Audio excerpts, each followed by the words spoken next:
was in the game. Like it was No. it was like a accessory you get for your character. Yeah, no, not exactly. Okay, Yeah. we're live now. We're officially live right now. Everybody ready? There we are. Okay. There we are. All right. It looks like we're basically in living color at the moment. So let's go ahead and get started. Welcome, ladies and gentlemen. Thanks so much for tuning in to Weekend Showcase for the week. Sorry, let me start over. Welcome to Showcase for the week ending Sunday, October 24, 2021. I'm Don. Once again, thanks so much for tuning in. And with me today are Kiera. Young Kaiko. Hey guys. Thanks so much for joining me as well. How are y'all doing? I guess, Kiera, let's start with you. How are you doing today? We are great. We're live loving and laughing. Live loving and laughing? Mm-hmm. Okay, Mm-hmm. okay. Kaiko, how about you? I'm chilling. I got a lot going on. Stressful. These days be long and slow. You know what I'm saying? But I'm in here. Well, hopefully we can at least end your day on a less stressful note with the stuff that we have to take a look at and discuss here. So thanks for setting aside the time. So we have, for those of you at home just joining us, actually, before we get started, we have a little bit of house cleaning, like an internal production announcement to bring up. This coming Thanksgiving, next month, what is it, like 32 days from now? Black Friday Weekend Showcase is hosting a sponsored gaming tournament that we actually originally announced halfway through summer. Those of you who might remember, while we were wrapping up the Call of Duty Warzone tournament, we had announced that the next tournament that we were going to be doing was going to feature a decidedly different game than Call of Duty Warzone, and we're following through with that. The next game that we're doing is still Tekken 7, and we're going to be doing it on Black Friday. So that whole weekend, basically, it's going to be a 3-day thing, so that by Monday morning, we'll have kind of champion. We're looking for 25 of the best Tekken 7 players between PS4 and PS5. This is for Sony people specifically here. That's the newest fine. Tekken? That's the newest if I'm not mistaken, yes. Yeah. But in any event, so this is, like I said, this is a Sony tournament basically for the best of the best Tekken players. What is at stake? Try $800 via Cash App. So that's basically up for grabs. And we are looking for, like I said, a couple dozen players, 25 players to go ahead and register at smash.gg/tournament/weekend-showcase. I think is what it is. If you check the description of this YouTube video, it's posted in there right now. So you can go ahead and look into that a little bit. It's still in progress, but by this time tomorrow, hopefully we'll be able to have the pre-registration fully up and running. It's a $10 buy-in. And like I said, we're giving away $800 to the person who managed to survive the entire gauntlet. So, oh, and by the way, the winner of the tournament is also going to be interviewed by me and maybe a couple other people from the show to go ahead and, do your little winner circle, that sort of thing, just like we did last time. So we're really looking forward to that. Kiera, Kaiko, do y'all know any Tekken 7 players you think might want in on that? I know some people. I play Tekken 7 occasionally. So I don't want no smoke. I was about to say, I don't think you'd have to worry about that. You realize, for obvious reasons, we have to have clear channel rules applying here. We can't have show staff participating in the competition. You know what I'm saying? Right. But I suck at Tekken. I'm okay at Mortal Kombat. That's my favorite side-scrolling fighting game is Mortal Kombat. But Tekken. I'm not in Street Fighter. I'm not good at those two. But everybody I know plays Smash, so yeah. Really? I don't know who's gonna get on Tekken. Tekken, the storyline is wild. I've never seen their son so much. But see, I don't understand the storylines of none of these games. I've always played them just to fight. You know what I'm saying? I don't. Yeah. I never played campaign or nothing. You know what I mean? Yeah, I'm kind of in the same boat as well. I'm not here for that. I don't want no story. Right. Right. I mean, some game types kind of lend themselves well to a story in theory, just because of the diversity of the characters that's involved, and it looks like some of them might have an interesting story behind them just going by the character designs. Right. But at the end of the day, what are we here to do? Fight. Right. Exactly. I mean, I don't play Grand Theft Auto for the story. I play to shoot people. You know what I'm saying? You know, so I'm telling you, I ain't never beat San Andreas, but they got it on Switch. So, shout out to a new review on Grand Theft Auto for the Switch, and whenever, you know what I'm saying. Oh, I would never. Yeah, it's funny. Yeah, it's funny you mentioned that. I know that the definitive Grand Theft Auto is about to drop. I think at some point next month. November 15th, sir. Yes, sir. There you go. There you go. And it's GTA 3 and Vice City and San Andreas. San Andreas is the best Grand Theft Auto they ever made. I played a little bit of the story, but then I started putting cheat codes in, and I was like, nah, I'm just trying to wreck. You know what I'm saying? Yeah. I think we need to sort of like revisit this conversation once we get back into your news, because we have some other things we need to roll into here. But yeah, we definitely should get back into that as we sort of like transition away from the trailers, which we have to go ahead and get started with here. So let's go ahead and get started with the trailers for the week, which we have 4 pieces of content to roll into here. Let me go ahead and open this thing up. So like I said, we have 4 pieces of trailer content to roll into here. Let's go ahead and get started with Diary of a Wimpy Kid. Is this something that y'all are familiar with? Yeah, so you see books. It was one of my favorite. It was when the Scholastic Book Fair was a thing. I think it's still, I don't know, but when it was a thing back in my day, it was one of the very first books I ever like read. I very much like the series as the books. I stopped at a certain point. But like the first 4 or 5 books, yeah, those were my jams. Those were my things. It's a very fun book. It's very funny and it's very interesting. It's quite hilarious, especially with the stinky cheese and the like, cheese touch. Yeah. Yes, sir. The stinky cheese, and really like you just see like the way that he writes his life and his family, specifically like his younger brother be having to be weak. I don't know why. It's very funny. I feel like he was going through a lot. He was going through a very big transition, and nobody was like listening to him. So he had like a little mini midlife crisis. Like it's hilarious.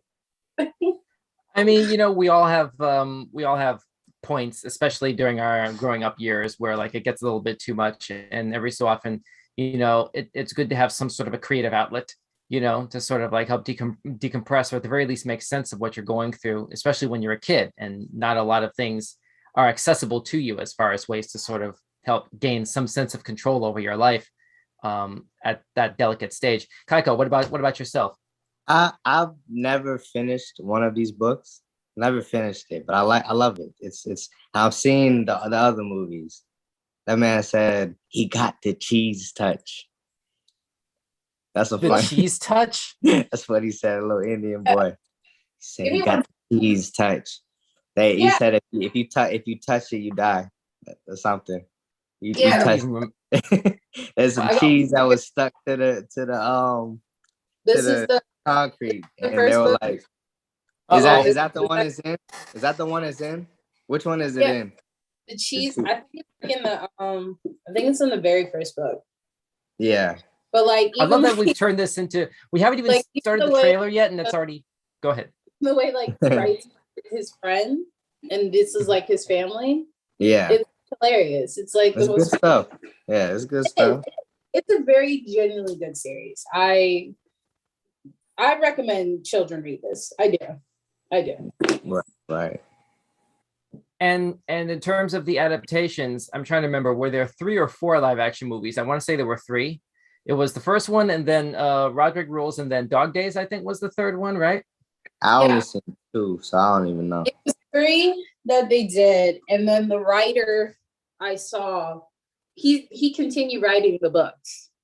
There's more. I think in total it's like 5 or 6 together that he's written. I think I stopped after the 3rd or 4th book, but that's because I moved on to higher learning. Yeah, that's the same sort of thing you'll hear from Pokemon fans from like, from like the original from back in the day. Like they sort of like aged out of any and all interest by the time the Diamond and Pearl saga came along. The people in my generation who remember red, blue, yellow, gold, silver, it's just don't like come to us with Diamond and Pearl. Right. I was like, I'm not gonna go. Well, like part of me was like interested, but then I was like, do I want to spend my money on this? I was like, no. But in total, I think, let me see. In total, it's like 1, 2, 3, 4, 5, 6, 7, 8, 9. So in total, it's like 9 books. That's a lot. For Wimpy Kid, they had 9 books. This is a straight Game of Thrones kind of situation happening here, it sounds like. So you have Diary of a Wimpy Kid.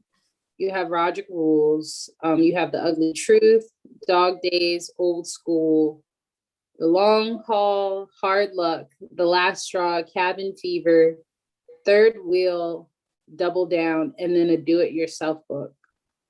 A do-it-yourself Diary of a Wimpy Kid? What is that? So I guess like it's just you're able to write about your own life and kind of like draw your family, kind of tell, your own story.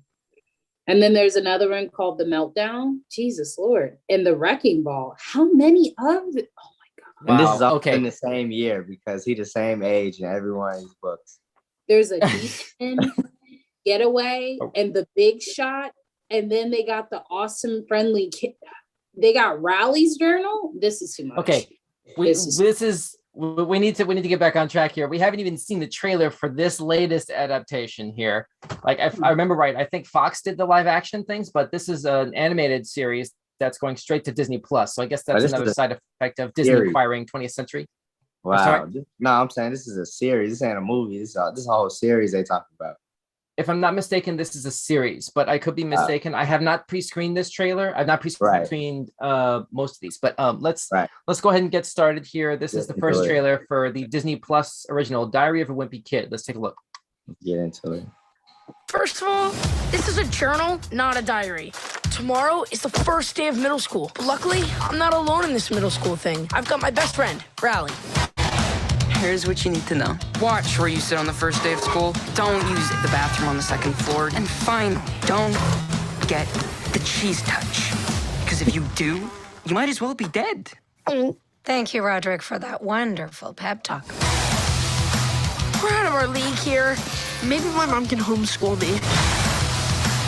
Hey, Greg! Want to come over and play? Yep, I'm pretty sure I'm gonna be in therapy over this. We're in middle school now. Don't you think it's time to start acting our age? I walk in like, how do you do? I just do a little better with an attitude. Frankly! Want to see my secret freckle? I'm like permanently scarred from that night. Look at these little nerds. I'll pass their bedtime. Busted! The cheese! There's a piece missing! Disgusting.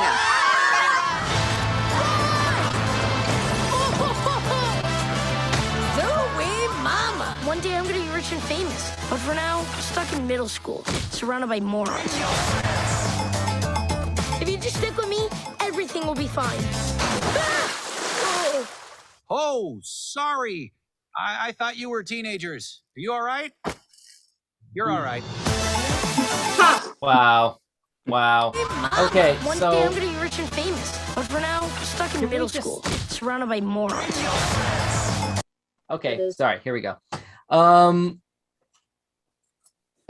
Kira, you're the only like dedicated fan in the room right now. What's your first reaction to this? I'm sorry. First of all, bear in mind this was a movie. This is a movie apparently, not a series. Not a series. Okay. Touching things. Stop touching things. This is cute, but like, stop touching things. Stop it. I think the animation could have been better.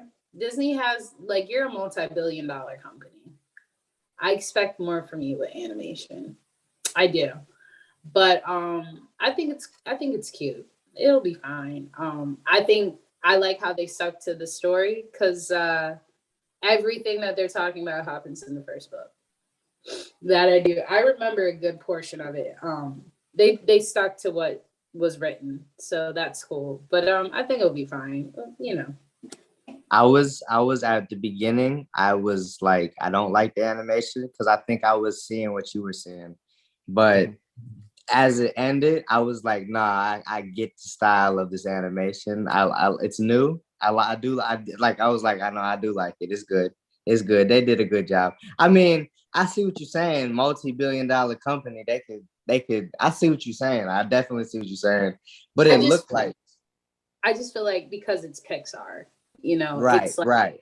I mean, is it Pixar? Whoa. Hold on. I'm sorry. Let's pump the brakes on that. This is not a Pixar project. This is not a Pixar. Project, but I'm pretty sure you are using staff and software that you would use in a right. Pixar. Right. I could be completely wrong, but I feel like you would use that, if not adjacent. But also in the same breath, like the book is like stick figures, so you're sticking to the animation in the sense of I think so. Yeah, I think so. I agree with that. So yeah, it'll be good. But this is the first book now, so they remade the first book. Right, they remade the first book, and I'm pretty sure that I don't see them making this a thing. I could be wrong. What do you mean, a series? I don't see it being a thing. Yeah.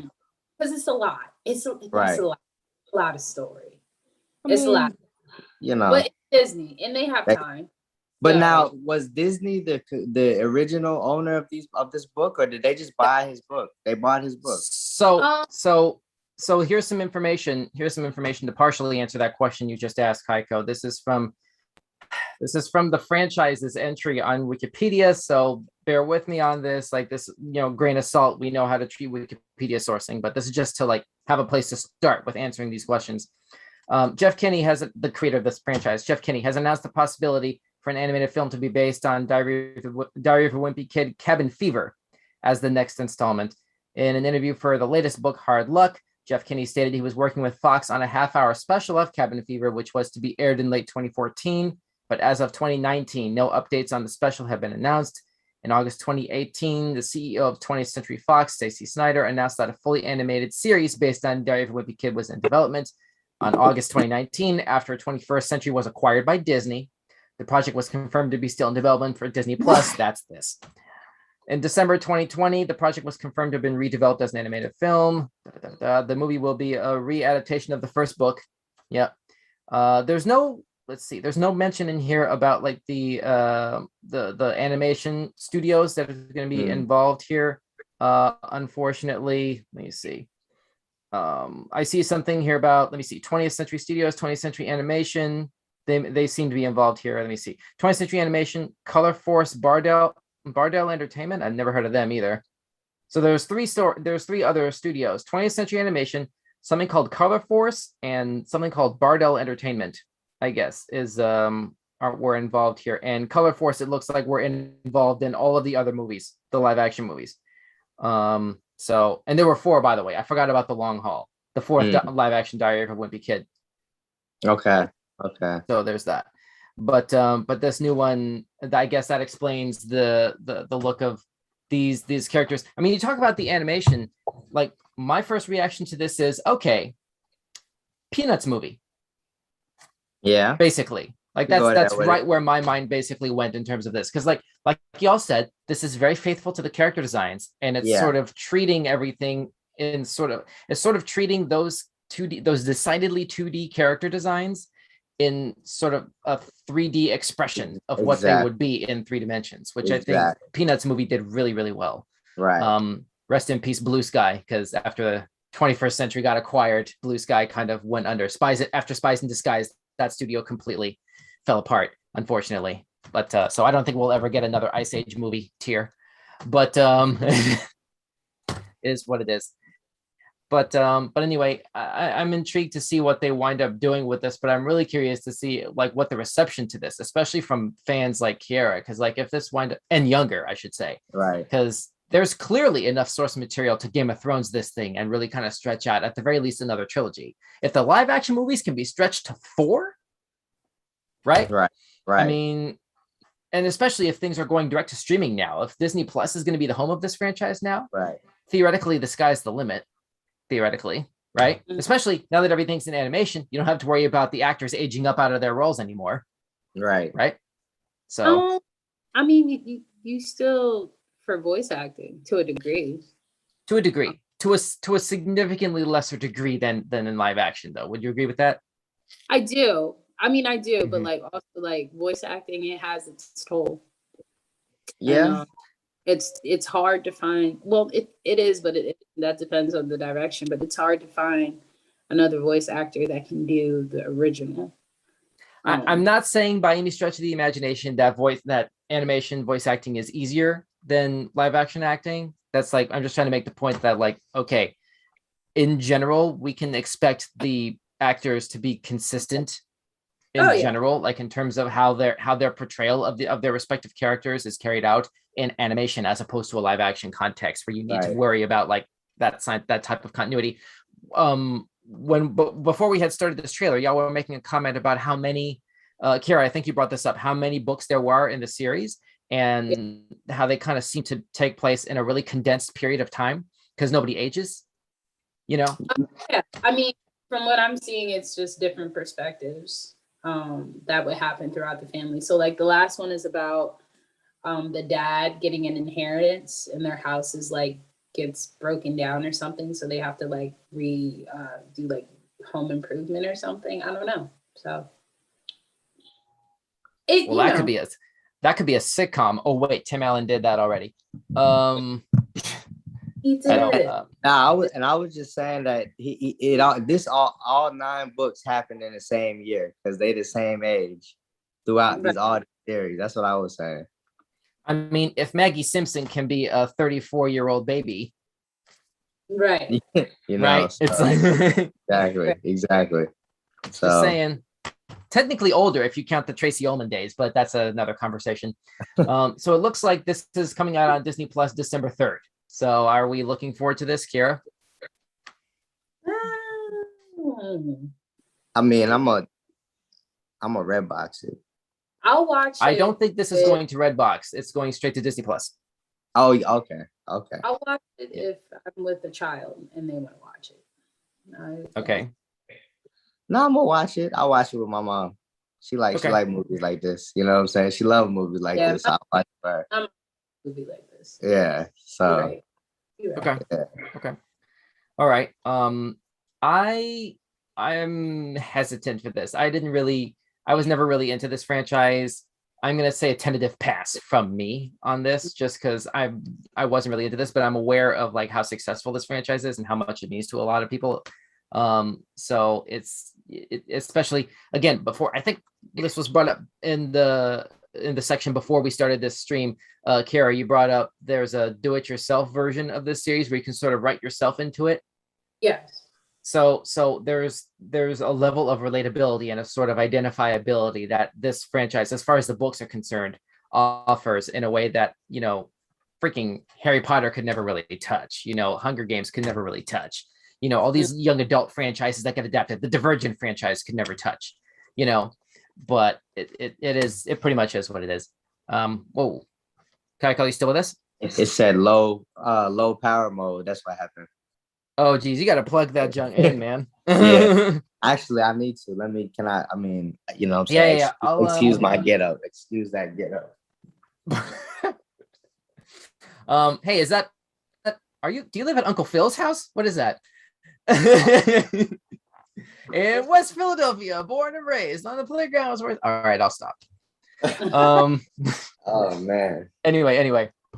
So let's go ahead and get started with the next entry in here. And I have that queued up while we go ahead and get started with the next entry in this franchise. Let's see here. Whoops. Nope. All right, everybody. We're a little bit of minor technical difficulty, but we'll go ahead and get this resumed again in a moment with the next trailer. There we go. My problem is I ain't got no extension for it, so you know what I'm saying. I gotta stretch it. You know what I'm saying? I gotta flip it. Let's see. All right. Let's see.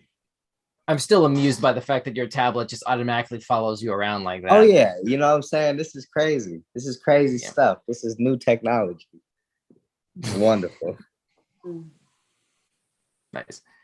Okay, so let's go ahead and get set up for the next item on the agenda here,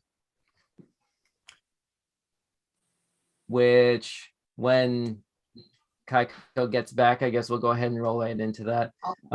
Before we get started with this, while we have a little bit of dead air here to work with, Kira, you haven't seen any of these trailers beforehand, right? No, The Rock is in something yet again.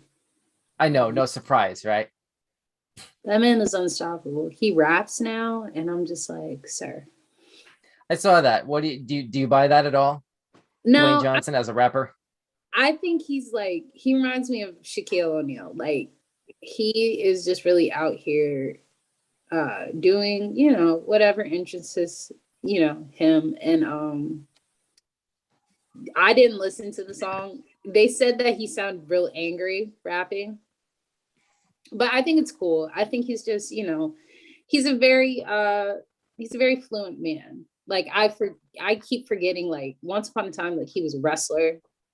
Mm-hmm. Like he had a whole different life before being The Rock. Mm-hmm. Yeah. Something about scorpions. I don't know. I think. Oh wait, no, that was after that. Sorry, no, before that. Yeah, something about football. He was into football as well. Yeah. Football. So like his dream was to go to the NFL. That was his main goal in life. But because they said like he wouldn't fit, and I think he had an injury, something like the NFL just did not choose him, which was their loss because that's a big man. Like he would have been perfect for football. I don't understand.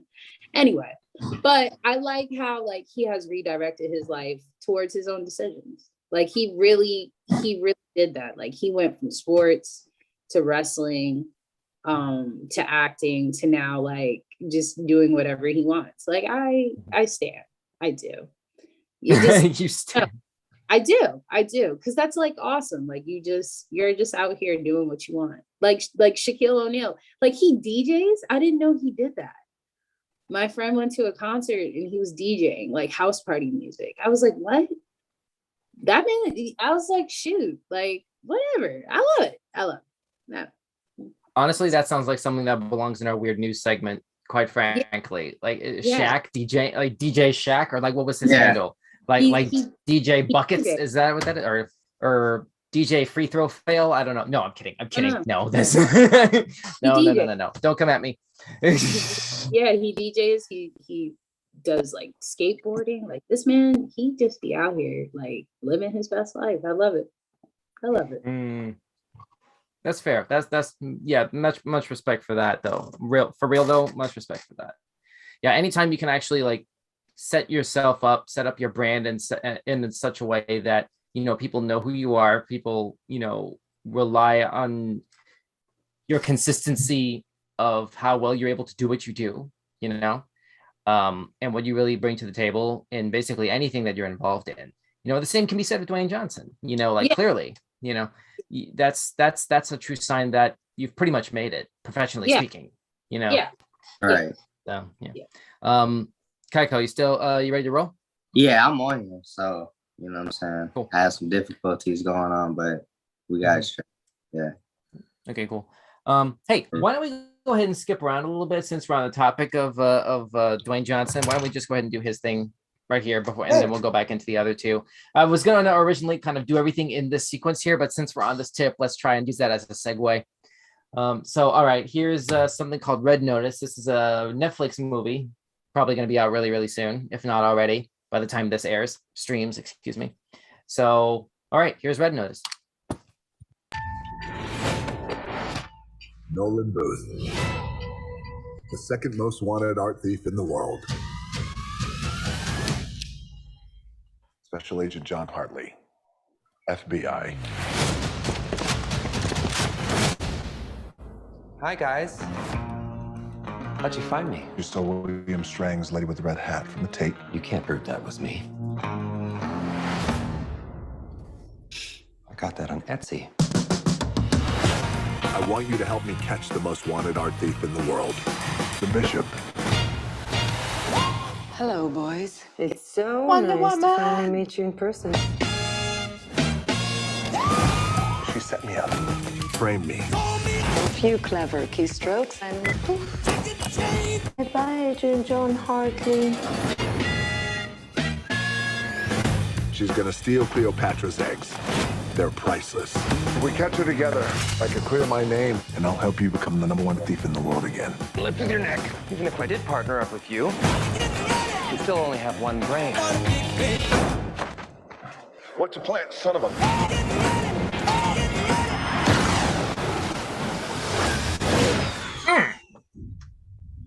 See?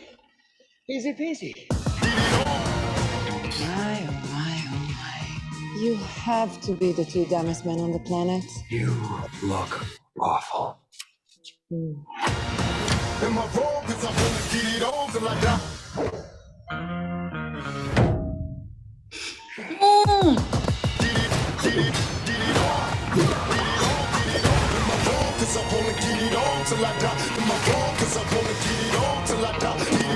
How's it going with your partner in crime? 5-second rule. This is a marriage of convenience. I want a divorce. I'm keeping the kids. Are you kidding me? What? This is hard! Y'all remember me?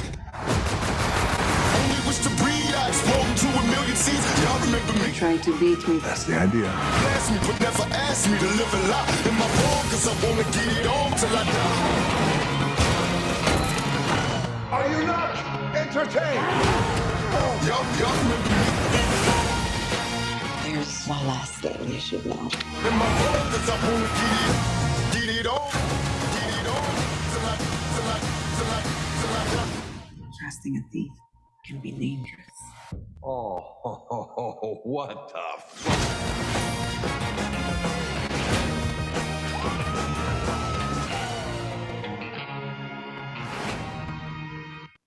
Okay, let's start here.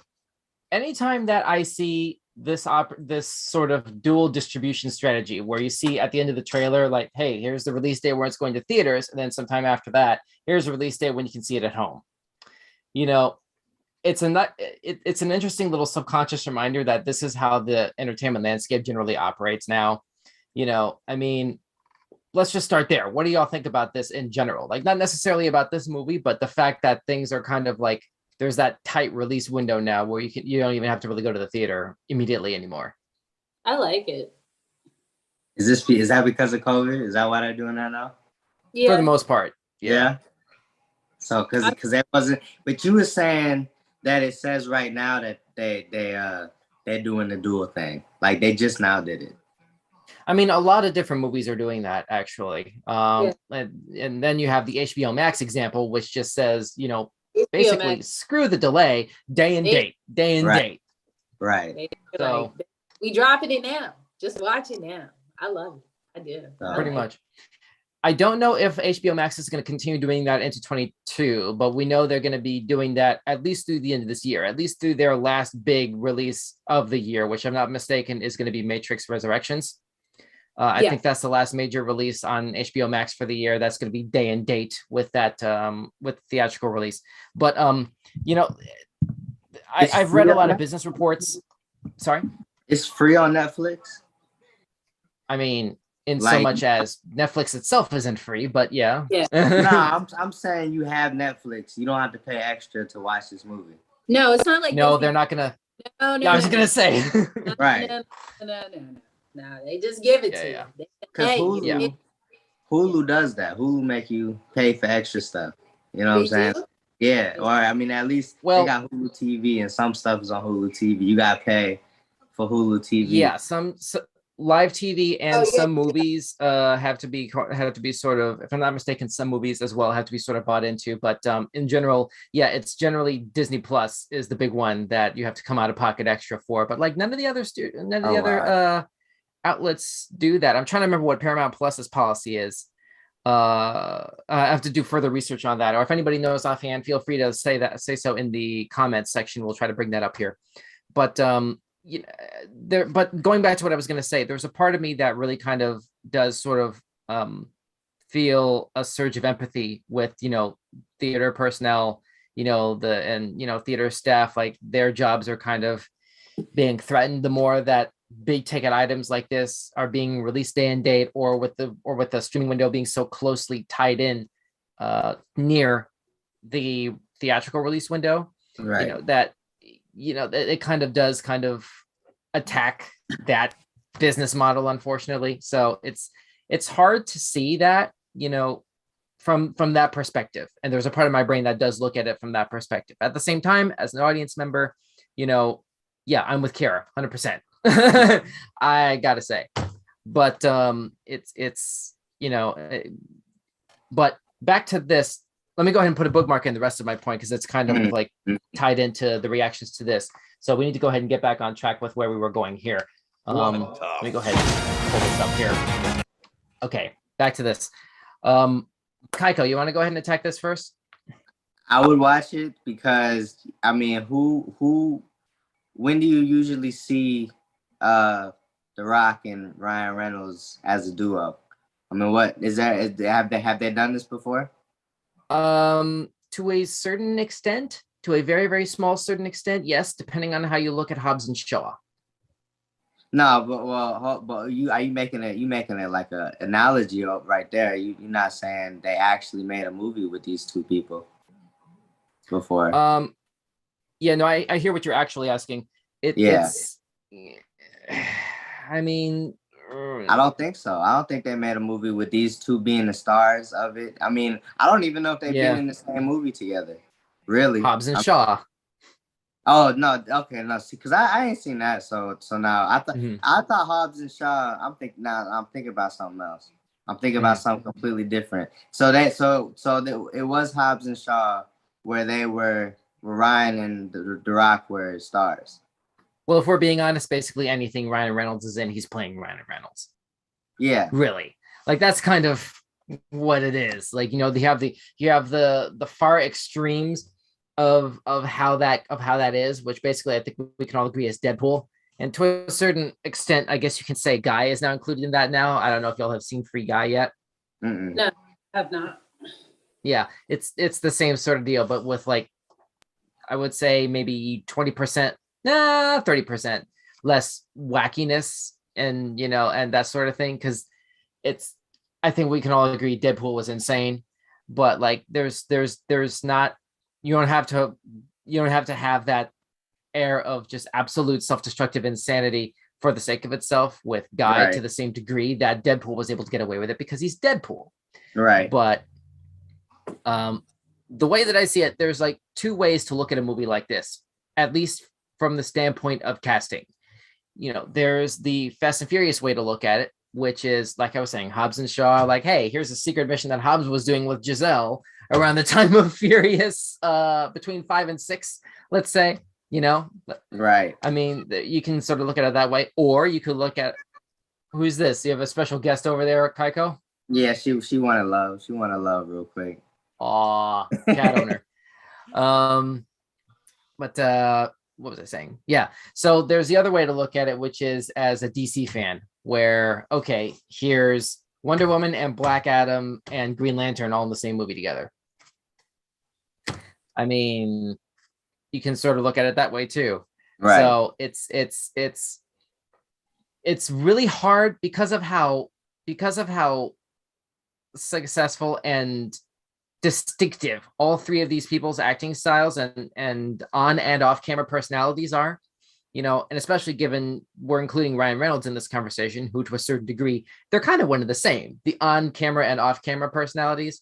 I mean, we haven't really seen too terribly much of like Dwayne Johnson's acting range, especially in recent years. He's kind of like steered hard into action stuff that can be treated as comedy, especially all of his work with Kevin Hart, which there's a lot. I'm sure you've seen the Jumanji movies, Central Intelligence, right? Yeah. We ain't even gonna talk about Jumanji. I know about Jumanji. You know what I'm saying? Oh yeah. Do you want to tell this story? You want to tell this story? I ain't gonna tell that story. No. All right. I'm gonna leave it out. All right. Fair enough. But so there's the DC part of my brain is not going to be into this movie. the Fast and Right. Furious part of my brain is gonna like this movie. I really think. So I'm gonna side with the Fast and Furious part of my brain and actually go check this out. I think. But the story is kind of new. I mean, they might have done a story like this before, but we haven't seen one in a long time about stealing some art. You know what I'm saying? It's a new. I mean, it hasn't been juiced. The topic hasn't been discussed often. Well, it's funny you say that because the next trailer that I was going to bring up here, or at least the one I was going to bring up at the end of this, it pretty much does exactly that. That's why I had kind of set up these trailers in a specific order because, yeah, because we were going to lead into another thing. But go ahead, Kaiko, finish your point. Nah, that was the point. You know, I mean, I just it's an interesting storyline. I mean, it's not had it not been Ryan Reynolds and The Rock playing in this movie, I would probably still go see it because it looked interesting. Mm-hmm. So, you know, I mean, I like art. I like stories about art. You know what I'm saying? So, I'll watch it. Yeah, and as it gets closer to, I think it was, what was it, November 15th, I think is when the Netflix release is. Like I'm curious to see what Ryan chooses to do as far as like commercial tie-ins with Mint Mobile, because don't forget he also owns a cell phone company in real life, and so like there's this, so like I'm curious to see if there's going to be any sort of like embedded promotion in this movie of that, because you know I don't know if y'all remember Casino Royale, Daniel Craig's first James Bond film. There were like every phone in that movie was Sony Ericsson. Every laptop in that movie was a Vio. You know, because Columbia was the main studio behind every one of Craig's movies except No Time to Die, which was done by Universal. So there was Sony technology all throughout those movies. And so there's a part of me, there's a really sort of cynical, hyper aware of like, you know, commercialization sort of thing that kind of expects that in this movie to some degree, because it's Ryan Reynolds. Kiara, you've been really silent so far. What's your take on it? When I watched it, I just thought it was like Hobbs and Shaw meets Deadpool. That's all. Yeah, exactly. That's exactly what I was saying at the beginning, basically. I need to see Hobbs. But what do you? Don't watch it. Oh, you need to see it. Yeah, I'd like. I have to watch it. It's very long. Oh, God. It's long and just uneventful. Like you said it like that. Like it's. I feel like the way that Fast and Furious is now, and any derivatives that they do, it'd be long. It's like I get it, but like there's so much you could cut out. But like they keep it, you know, you have to. Right. I guess for the sake of, you know, trying to make sure that like, you know, it's a movie. But yeah, it was long for me. It was, you know, it was. Here's how you look at, if I may, Kiara, Kaiko. Here's how you should look at Hobbs and Shaw. Are you a fan of the Fast and Furious franchise overall? Yes or no? I see. I don't want to say something that's gonna make a lot of people really just overall, broadly. I'm gonna say something, and I don't want nobody to ever get mad at me about it. I have never seen a Fast and Furious movie. Oh wow! Oh my God! But you can't get mad at me. He hasn't. Wow. I appreciate your honesty and bravery of saying that live on the internet. It's an action movie. Yeah. Like it's action thrillers. See, I watch comedy and horror, and that's what I've always watched. I watch comedy and horror. You're consistent. It is neither of those things. Yeah, you know what I'm saying? So it is neither comedy or horror. It's action. So I don't know. I haven't seen Aliens and Predators. Like I need to see these things, but arguably John Singleton's film, the second film, has elements in it that try to be comedic more than pretty much all the other elements in the franchise. Right. You know, especially since from the seventh movie onward, it feels like comedy is really out of place for Fast and Furious. You know, but it's you know, because that's part of why like things just kind of started getting dark. But it's I would say, see where I was going with that is if you look at the mainline Fast and Furious movies as basically like the main storyline of an RPG game, right? Yeah. I would say treat Hobbs and Shaw and by extension Spy Racers, the Netflix cartoon, treat those as side quests. Okay.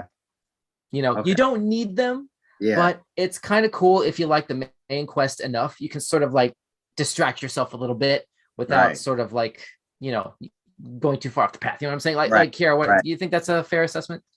Yeah, I mean, it is. I mean, that's okay. It's fine. I don't. See, here's my problem. I watch cartoons, and I strictly watch cartoons. And so Diary of a Wimpy Kid, I eat that up. Right. But this, you going into another realm with me when we talk about, live action. I'm trying to animate myself in this world. So it's like I study cartoons. You know what I'm saying? I need to understand the way of the cartoon. You know what I'm saying? That's all right. Yeah. Yeah. Fair enough. I mean, but then we got to go ahead and circle back to the main point of this particular reaction here, which is, will we see it? The Fast and Furious part of my brain says yes. Kiara, where did you land on this? Probably not. You know what? It just looks, I don't know. It just looks so generic. It doesn't intrigue me. I probably would only watch it maybe for Ryan Reynolds because he's funny to me, but like, I don't know. Yeah. Kaiko? I'm the duo got me, you know what I'm saying? The Rock and Ryan Reynolds always gonna sell me on a movie. So but then again, I like the storyline. The art thing is thumbs up. What about Gal Gadot? About what? Gal Gadot. Gal Gadot. Wait, is that the other? Yeah, Wonder Woman you saw in this. I saw Wonder Woman in this trailer. Yes, bro. Yeah. Yeah. I ain't even peep on that. I just saw Wonder Woman. Like, seriously? I don't know. Yeah, you got it. Ah, crap. That's Wonder Woman right there. Yeah. Here we go. I messed it up. Oh well. Close enough. You have to be the kid. There we go. That's Wonder Woman. Yeah. What tells you that? What was that? Well, if you not in costume, that's not the same character. It's just the same actress. That's all. It's Gal Gadot. That's the same actress who played Wonder Woman. Yeah, yes. Y'all throwing me way up. Y'all threw me. What? He's like DC. I'm like, hold on. This is a DC movie. I'm like, hold on. It feels like it because of who's attached. Like I said, this is Black Adam, this is Green Lantern, and this is her. So, but I ain't seen Wonder Woman, so I ain't know that.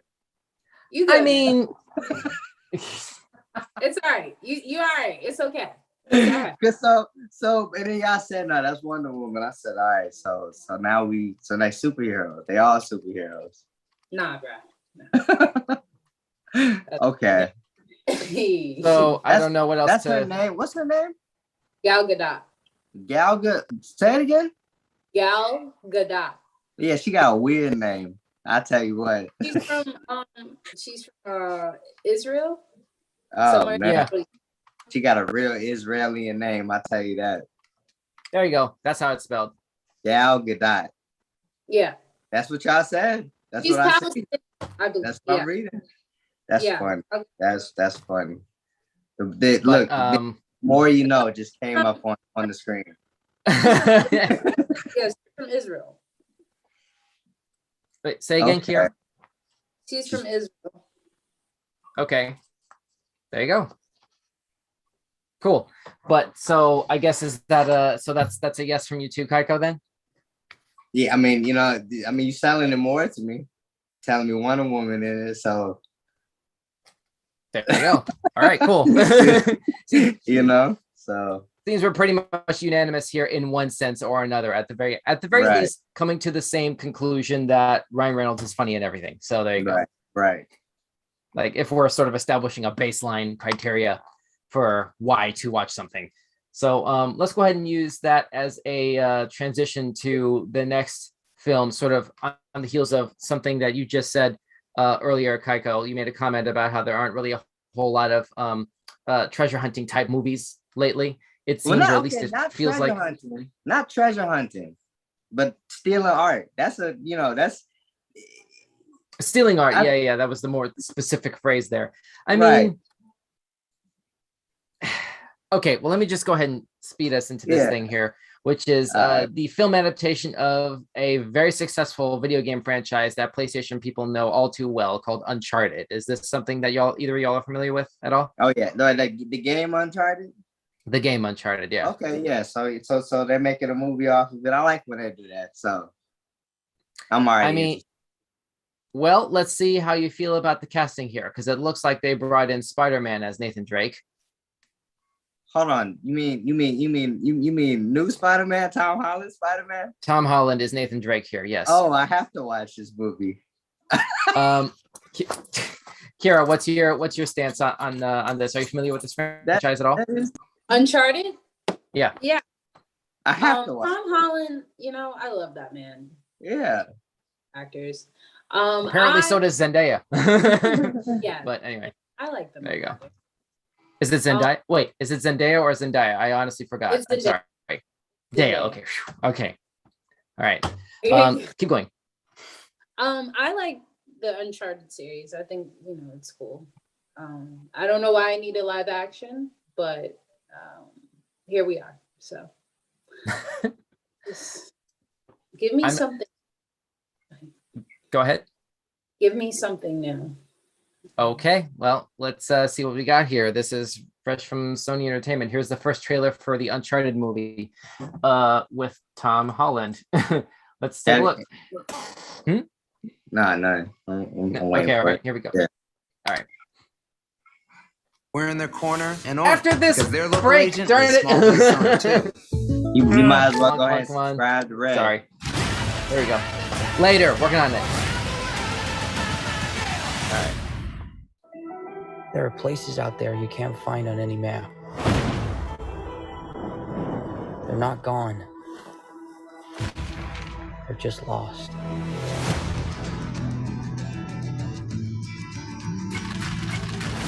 Hey, kid. A little young for a bartender, aren't you? A little old for prom, aren't you? Everything in here. Why the map? This is the path that Ferdinand Magellan took to sail around the world. You know your history. It's the biggest treasure that's never been found. 5 billion, easy. I think you're here because you're your brother. Well, you know my brother Sam?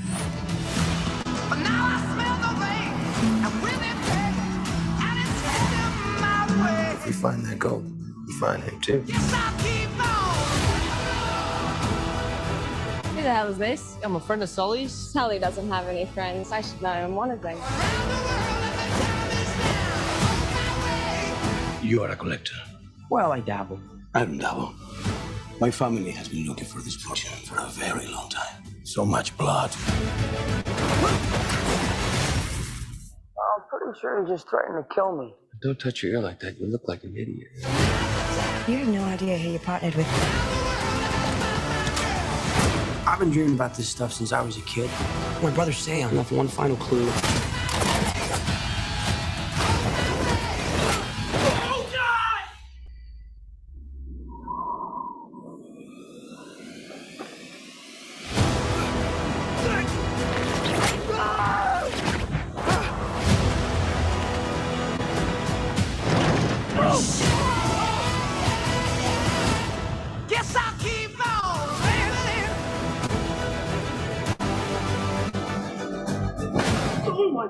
Should like him out to play with a big boys wee because they're about to get a proper Scottish welcome. What? Oh, crap!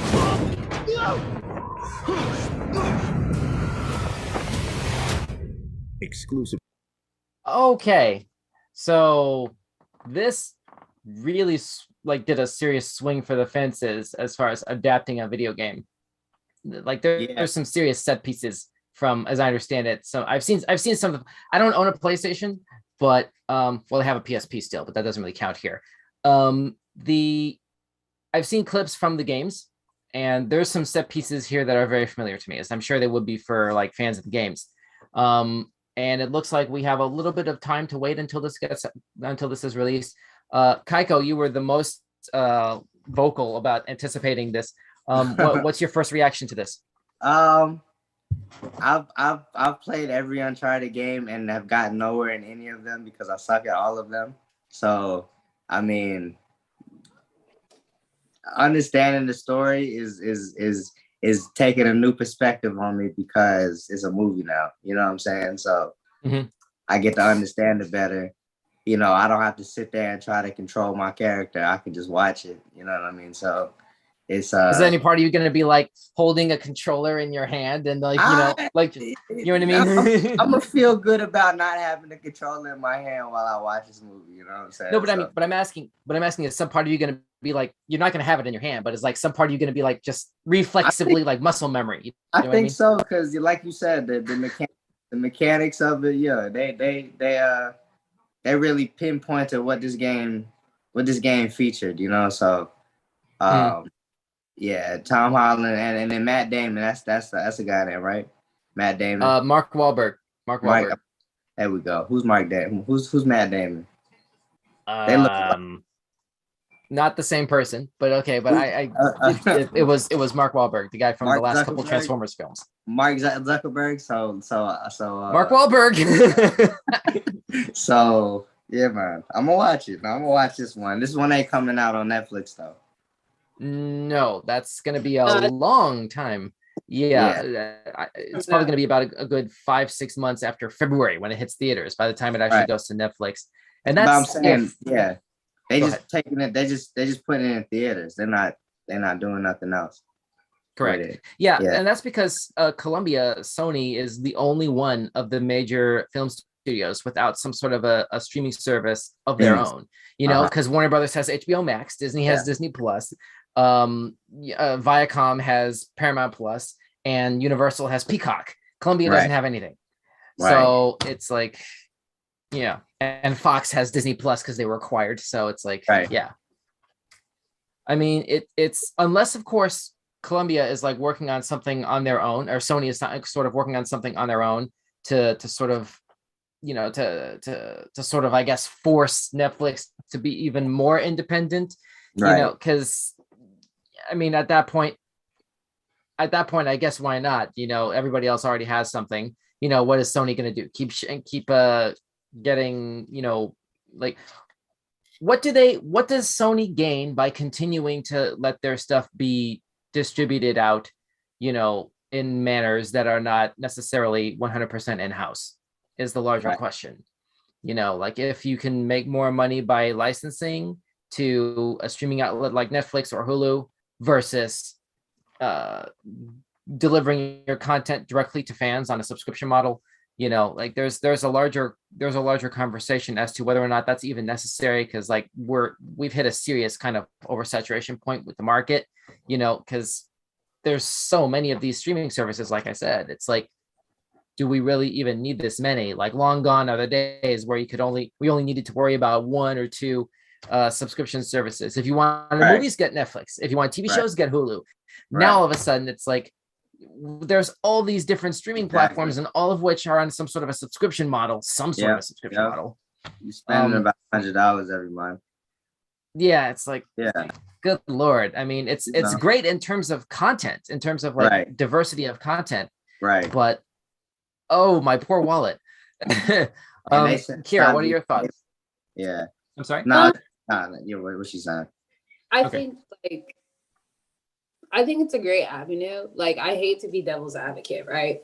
Because, you know, I'm in theater, and like it's important for stuff to be with an audience. It's like half of it is like it's important for people to go see the art. It's important for people to go support it and be like in a very live action experience, to experience it together and fully, to get that type of full experience and embodiment of what you're trying to create. However, streaming, and I think companies, they found like the secret to make more money, because at the end of the day, streaming, it's more accessible.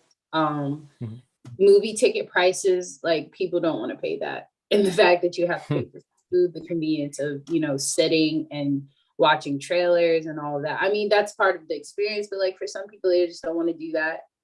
The other part is like, I just want to watch a movie in the comfort of my own home.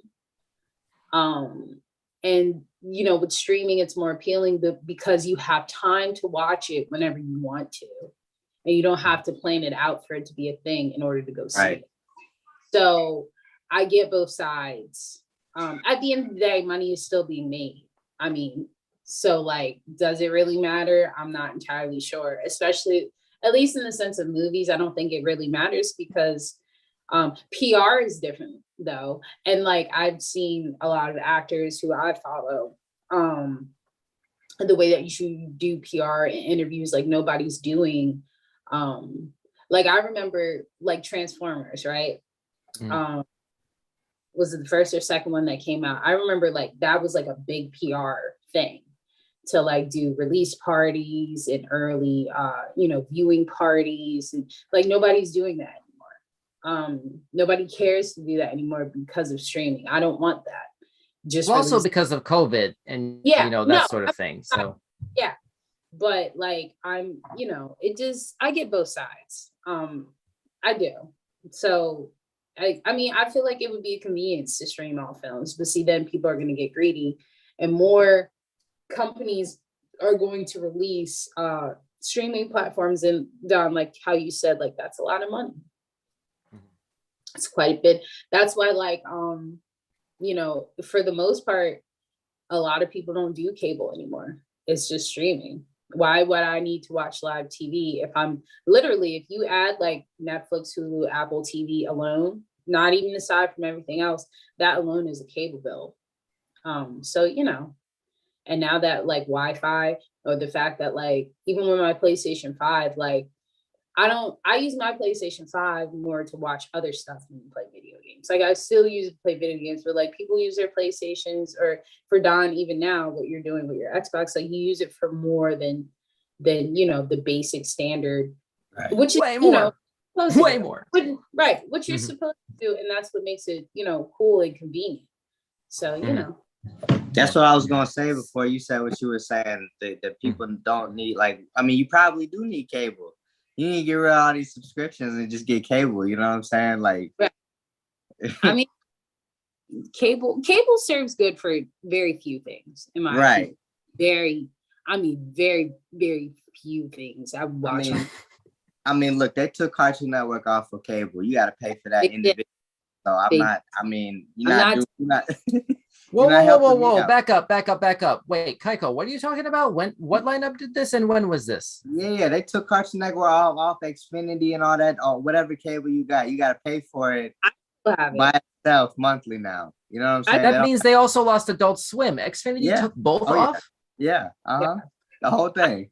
I have Verizon, so I still have it. But you still have it? Okay, so it didn't affect everybody. But I heard through the Millberry Bush that certain companies are like taking off their channels, and just because it makes more money. Right. Last month, my household uses YouTube TV, and I got a thing that last month where. Sorry. Do you like that? Actually, yes, I actually do. But that's another conversation. I bring that up because there was a thing that happened last month where Google, you know, YouTube's parent company, they were having this weird sort of dispute with NBC, with Comcast, over the NBC networks. You know, obviously, like, you know, NBC, E, the, you know, CNBC, MSNBC, Bravo, that sort of thing.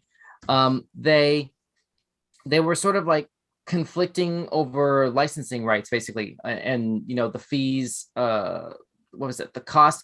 Comcast, the cost that Comcast was trying to get out of Google to be able to carry their content as part of the cable package, as part of the YouTube TV package. And so a new contract needed to be sort of like negotiated. But in the meantime, this thing started happening where like Google had to sort of notify all the YouTube TV subscribers, you're about to lose all of the NBC networks until we get this worked out. That's the bad news. The good news is we're going to knock $10 off of your monthly subscription costs until this gets worked out, because you're getting more channels, because you're getting less channels in the meantime until this gets worked out. It's not fair to like charge you the same top tier when you're not able to get everything that you're paying for originally. So since Right. then, they've worked it out. We have all the NBC networks again now as of this recording. But I completely hear where you're coming from, Kaiko, as far as basically just from a consumer standpoint, being totally like off put, you know, by sort of like the back end negotiating process coming to a weird sort of standstill between content provider and the distributor, the content distributors, the cable providers themselves. The content providers versus cable providers, and the customers are in the middle. It's really unfortunate and bizarre when that happens. And you know, there was a part of me that like that hurt my heart to hear that Cartoon Network was going out, because like not because of Cartoon Network necessarily, but because of freaking, come on, that's Adult Swim, man. That's you know, part of me still hasn't gotten over that Family Guy doesn't exist on Adult Swim anymore.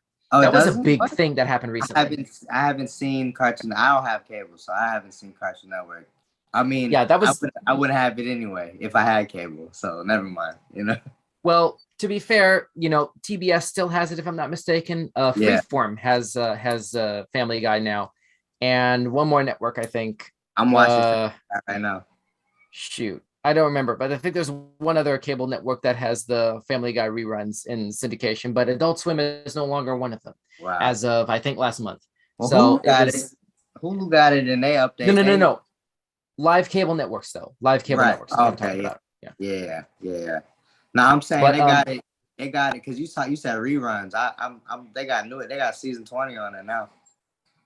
Nice. Nice. Exactly. You know. I have to check that out. But back over to Uncharted. Let me go ahead and split. This is the point where we're supposed to like give our reactions and bottom line. Will we see this? Oh, yeah. I guess for this film, we should probably split this up into two parts. Part A is, are we looking forward to see this? And then part B is sort of apropos to our previous conversation about all these different places, all these different content distribution platforms that these studios have, except for Sony, the studio behind this film. So I guess a good place to start would be to have Kaiko start with part B. If hypothetically, by the time Uncharted leaves theaters, Sony announced that they were doing a proprietary streaming platform that was the exclusive streaming home for this movie. Yeah. Would you invest in Sony's streaming platform for this movie? Would this movie make you want to invest in that?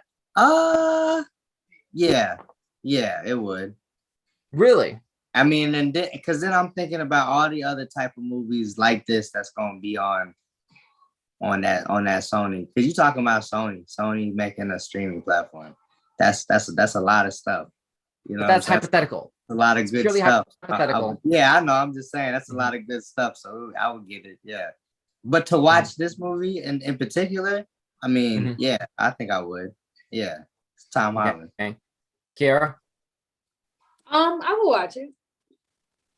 Would you get it though?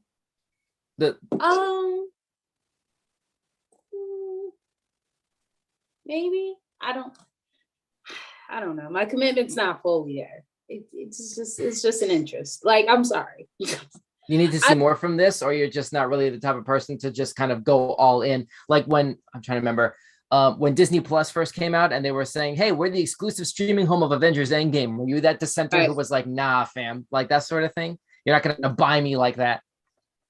Well, you know, the funny story. So when Disney Plus originally came out, that's when they had their free trial. And I was like, I waited too long. I said, oh, I have all the time in the world. I'm doing a little free trial and exit out. And then they stopped their free trial because so many people got Disney Plus. They said, we're Disney. I don't need to offer you anything for free. And then I was like, well, now I got to buy it because I didn't get a chance to see Hamilton with the original cast. And I said, this is as close as I'm going to get. So I guess Disney can swindle my money just this one time. And I did it for my mother, you know, because my mom wanted to watch it with me. And I said, well, we shall. I shall spend $7.99 this 1 month for you. I love you. They ain't give you no trial? No, they got rid of the free trial. I'm so mad because, you know, I think with this, is it worth it? I don't know. It looks good. It does. It looks good. It looks interesting. It definitely from the video game from when I played it. It definitely, like how you said earlier, Don, with the certain pieces. I think it's a good watch. Would it be worth a coin? Maybe. It depends on how much we're talking. It depends on how crazy we're gonna get with the price. If it's anything above a solid $12, you can count me out. I don't think it's anything worth above that, but you know. I mean, that's what you're paying for the movie ticket, for the one movie ticket. 12, you're not wrong. That is also, so yeah. You know. So HBO Max has an ad-supported tier that's $10. Would you take the plunge on a streaming platform like that if it was ad-supported? No. But you're also paying money into it. No. I mean, you said HBO Max has an ad-supported tier? Yeah, at $10 a month. But the other trade-off is, on top of ads, the day and date theatrical release thing. Oh, I have HBO. I don't. Right, but I'm talking about. But you're right. I'm trying to use that as an example for like the money worth. I'm sorry. Yes, maybe, possibly, sure, because I can watch it more than once. I don't know. Okay. It's an add-on. You saying it's an add-on, or it's an ad, or it's taking away? What's it doing? No. We're talking about like what's the value? What's the threshold of the subscription value? You know, I think Kira you just said what, $12.99, $12, $13 is your ceiling. $12 is my cap. $12. Anything above $12, to be quite honest with you, you would have to. That would mean like I would be able to essentially keep the movie in my library. I get HD streaming. You ain't gonna right. You know, you're not gonna do all that. And see, that's the part that really pisses me off, because a lot of these streaming companies, they're getting greedy, but you're offering me very baseline things that, you know, people on the internet still leaking out movies for free. So, you know, shout out to those. Not all heroes wear capes, and I see you. I salute you. Doing the job, getting the job. I see you. I did. All right. I done bootleg numerous movies. I'm talking. We need to not talk about that. We need to not talk about that on here. What y'all do in your personal time. But I don't do it no more. moving on. So I guess let me go ahead and wrap this up with the look. I'll see it. I don't know to answer my own question about whether or not to invest in a Sony streaming service that is the exclusive home for this movie. I don't think I would do this for that. I think I would just straight Redbox it. Given that this is a theatrical release and it's going to have some sort of a physical media release, I would probably Redbox this, to be brutally honest. If I wound up missing the theatrical run, which I think the trailer said February 12th, I think is when the release date for this is. Yeah. So no, February 18th. 18, excuse me, February 18th. Was it the 18th? Hang on a second. Thanks, Scott. You're right. February 18th. I'm looking at it right here, the little mini thing. But whoops, there you go. But it looks good. I say that as an Xbox person who wishes he had versions of this game to play. Darn it. I know. I'm missing out. Don't hit me, freaking Sony fanboys, with like, you need to get a PlayStation. Stop wasting your time with Xbox. Yeah, I know y'all have Last of Us 2. We'll see how that goes on the HBO Max adaptation too, by the way. That's also being worked on. But Uncharted looks good. I'll see it. I'm not buying a whole new streaming service because of it. So yes, then no. But anyway. All right, so that's that one. And there's one other trailer to get to. And then we'll try and run through a couple of weird news items and shut it down. This is a thing called Ambulance. This is from Universal. Let's take a look at this. Y'all ready to roll? Yeah, there. All right, here we go. I'm sorry, brother. Sorry that I brought you into this. I just wanted things to be the way they used to be.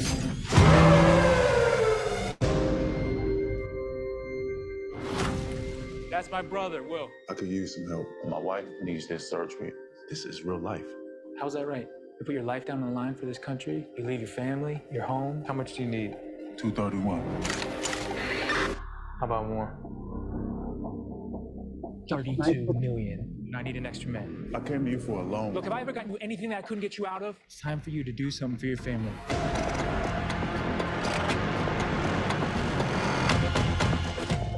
What can I do you for, officer? We're just doing a transfer in the back. I'll let you in 20 minutes. If I could just get it done real quick because I'm on the clock. Promise not to rob the place. Seriously, because that would be bad for my job. I promise. All right, okay. All right, Okay, come all on. right. Okay. Let's go, D. You are all gonna have the greatest story to tell at dinner tonight. Get out! Don't shoot a cop! Go, go, go, go, go! Lock everything down. Nothing gets out. All the leaves are brown. Stop! Get out! The sky is gray. What do you want? Just gonna borrow it. I got a cop shot. I gotta get him to the hospital. I'm gonna need you to help us. Why don't you help us? We doing hostages now. We're not crashing into this ambulance. We got a brother cop on board. Do you have EMT experience? Combat triage. You're a soldier. Yeah. We are trying to save you. 1, 2, California dream. Hey! Don't you move! You think you're so tough with that gun? Yo, Daddy, relax. I gotta get back to my wife and my son. Does your wife know you're Rob Banks? We're not the bad guys. We're just the guys trying to get home. We don't get to walk off into the sunset. Danny, everybody knows how dangerous you are. Do you? You get your helos out of here now! I'm gonna get you back home, little brother. I'm gonna get everybody home.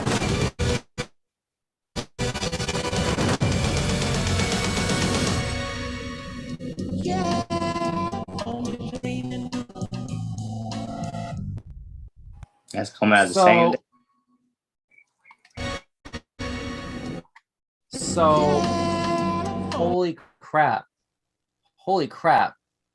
You ever see one of those trailers where like you see those trailers where you see what would basically be all of the best parts of the movie, and subconsciously you've seen all the best parts of the movie, but you don't mind all those crazy spoilers because it was just presented in such a way that you want to see the whole thing anyway.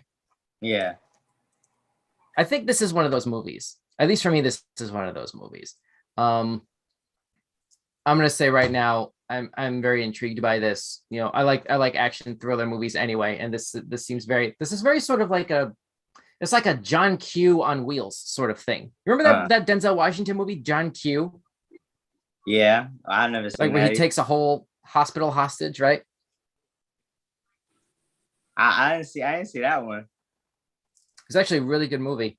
But anyway, that's what this reminded me of. I think I'm gonna actually see this. Kaiko, Kiara, which one of y'all wants to go next here?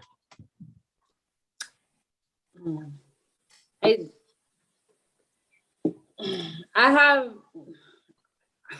have an opinion, but I don't know if I can say my real opinion. I don't like this film. Don't say right in my spirit. It don't. It reminds me of Blind Spotting, just a classier version of it. I'm seeing a lot of tropes in here that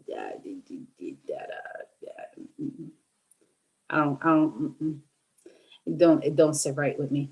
That's just me though. So, is there any way to be able to elaborate on your thought process behind why? Under the given circumstances of what they did with this film and the reality of what would happen in this film, I feel like you're just kind of playing the privilege card. I already see the duality because you have it's not cute. Too many films do this where you have like like an interracial relationship, but one person always suffers out of the most, and the other one is irrational because he can be that way. If that makes any sense.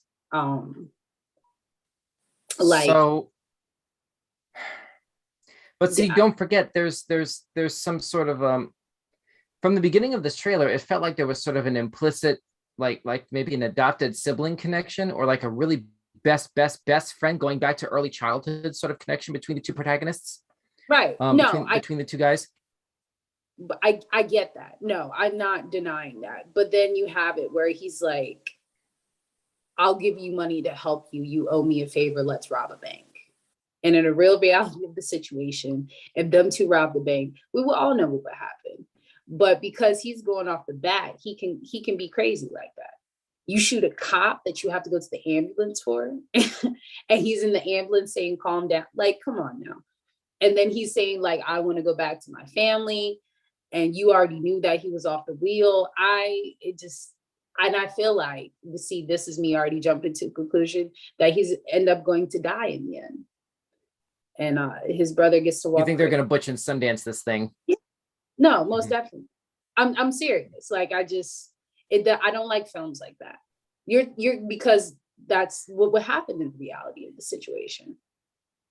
Like, I don't want to be that guy, but like, I don't, that's just going to make me stressed. You can't, it feels like, it sounds, and I don't want to put words in your mouth here. I really don't. It sounds to me like you've got, just based on what you just described here, it sounds like you're approaching this from a hyper realistic perspective because of because of your understanding of how the real world works. A movie like this is unable to make you suspend your disbelief because of how much you know about how the world works. Yeah. Is that? Yeah. I mean, but like, they already have that in the context of like, because he's a veteran. And, of course, he has to, with people who decide to serve in the military or any of the forces, is like, oh, you serve for your country. You deserve to have, such and such and such type it, And then because of that, that is your inciting incident to go rob a bank because you feel owed something. But it wasn't his friend's idea. It's your idea, but you drag him in it. And he's the one taking the money and putting his life on risk. And I don't like that. So, sorry, 1 second. We have another guest in the room here who just joined us here. Ladies and gentlemen, Miss Reina Moreno has just stepped in on the room. Reina, good to see you. Your camera is a little tilted. Yes, I can see. Yeah. Like, I'm getting a crank in my neck. Gosh. Thanks for joining us. You're doing all right? Yes, I am. How's everybody doing? We live. Cool. Yep, I'm living too. Unfortunately, you missed all of our trailers, but we were just talking about basically. Kira was just making a point about about movies that kind of are sort of too real and not to the point where you can just sense at a subconscious level that it just would play out that way. You can't really root for a happy ending for certain types of movies. It's kind of harsh to think about, but those were facts that you just gave there. Like the predictability of it all, or it's like tokenism, right? It's like, Raina, your camera is still. It's like, in a sense, like the script that you are writing with the characters that you have put in the relationship that they have, in the color that they are, in the situation that they are in. You know how it will be. Like, even the movie, like you try to make it like action thriller, but you know. True, but it don't sit right in my spirit because I don't want to sit down and see that and be stressed. I don't, because like, you're telling me it's a man, he got this money to provide for his family, but his friend is the one who encouraged him to go rob a bank because he feels like, this is the end all be all, but like, bro, it's the result ends two different ways for us. No matter if you're my brother or not. No matter what. I'm sorry. I'm sorry. You said you wanted to be a happy ending, but you just already know. Yeah, you just,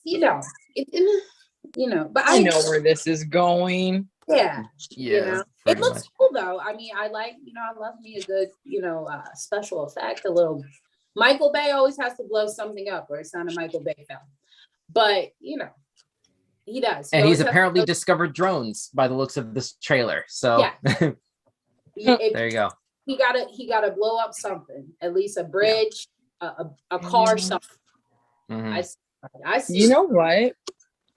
Whenever I watch movies and it's there's always like, I think I've talked about this before, how like the town is always being like ruined and like innocent people are dying because of like explosions, or like example, what's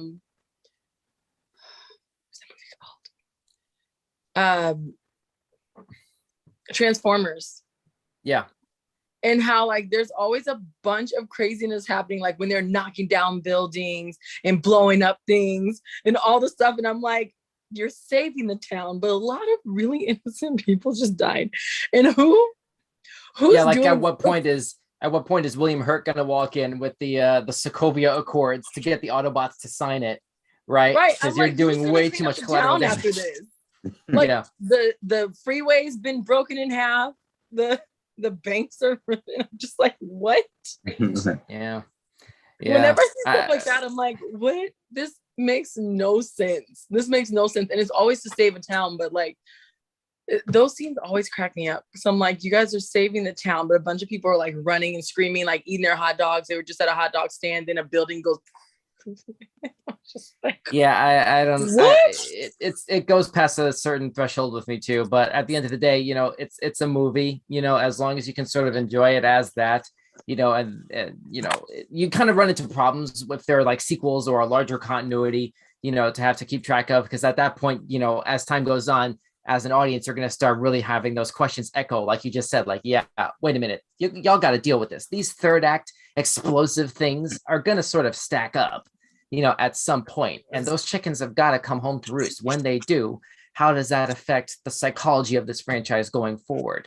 How am I as an audience member supposed to really relate to what's happening here when in reality, this can't just go on in perpetuity. Raina, I'm so sorry you missed out on this whole trailer. It was an amazing thing to see. But you can check out in the description for this video later on. And you at home who are watching this, if you're just joining us live, you can check out the link for this trailer in the description below after we finished, hopefully. But so you can see this for yourself from the beginning. Kako, you've been very silent so far for this reaction. What are your thoughts? I was just trying to, hear it all, take it all in. But I wouldn't watch it because I don't like action. Not that I don't like it, I just don't care for it. Like, it just looks like another action movie. But it don't seem funny. It seems serious the whole time. So, I don't like when people are serious the whole time. You gotta throw some laughs in there. So, I mean, well, think of it like a less scary horror movie. Maybe that might be a little bit more palatable for you. I mean, it's just the guy robbing a bank. You know what I'm saying? I haven't seen it before. You know what I'm saying?